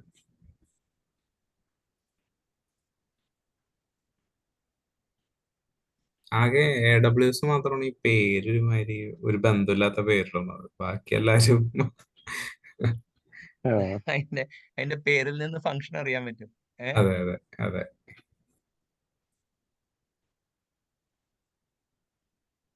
എന്റർപ്രൈസ് ഇന്റഗ്രേഷൻ എന്തെങ്കിലും പ്ലാറ്റ്ഫോം ഉണ്ടോ? അറിയില്ല, ഒരു ഐഡിയ ഇല്ല. ജോബ്സിനോ, ഷെഡ്യൂൾ ജോബ്സിനോ? പക്ഷേ എയർഫ്ലോ ഒക്കെ ഉള്ള മാതിരി. ഷെഡ്യൂൾ ജോബ്സിന് ഗൂഗിളില് ഒറ്റ സർവീസ് അല്ല, 2 സർവീസ് ആയിട്ടാണ്. അതായത് ഗൂഗിള് ഷെഡ്യൂളർ ഒരെണ്ണമുണ്ട്. ആ ഷെഡ്യൂളർ എന്ന് പറഞ്ഞു കഴിഞ്ഞാല് നമുക്ക് ക്രോൺ ജോബ് പോലെ സെറ്റ് ചെയ്തിടാം, ഇന്റർവെല്ലും കാര്യങ്ങളൊക്കെ സെറ്റ് ചെയ്തിടാം, എന്ത് ചെയ്യണമെന്നും പറയാം. അതിന് വേണമെങ്കിൽ അതിന് വേറെ ക്ലൗഡ് ഫംഗ്ഷൻ എക്സിക്യൂട്ട് ചെയ്യോ, ഒരു കണ്ടെയ്നർ റൺ ചെയ്യോ, അങ്ങനെ എന്തെങ്കിലുമൊക്കെ ചെയ്യാം, നമുക്ക് എഴുതി കൊടുക്കാൻ തോന്നുന്നു.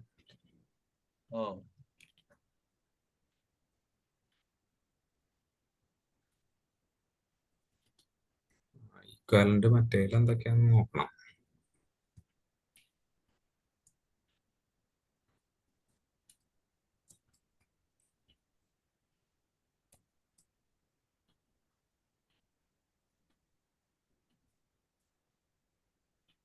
അഷറിനും ഷെഡ്യൂളർ കാണിക്കുന്നുണ്ട്.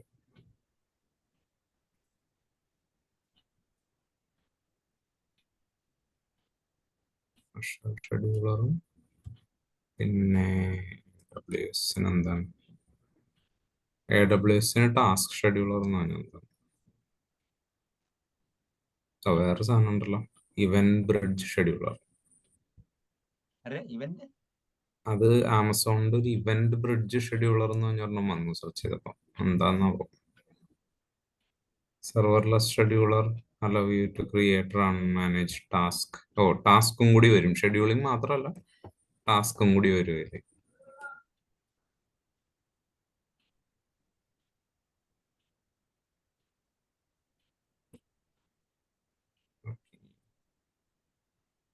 നമുക്കിപ്പോ ഈ റെക്കോർഡിംഗ് സ്റ്റോപ്പ് ചെയ്താലോ? ഇത് സ്റ്റോപ്പ് ചെയ്യാം. അത്യാവശ്യം യെസ്, അതെ, കുറെ കവർ ചെയ്തു.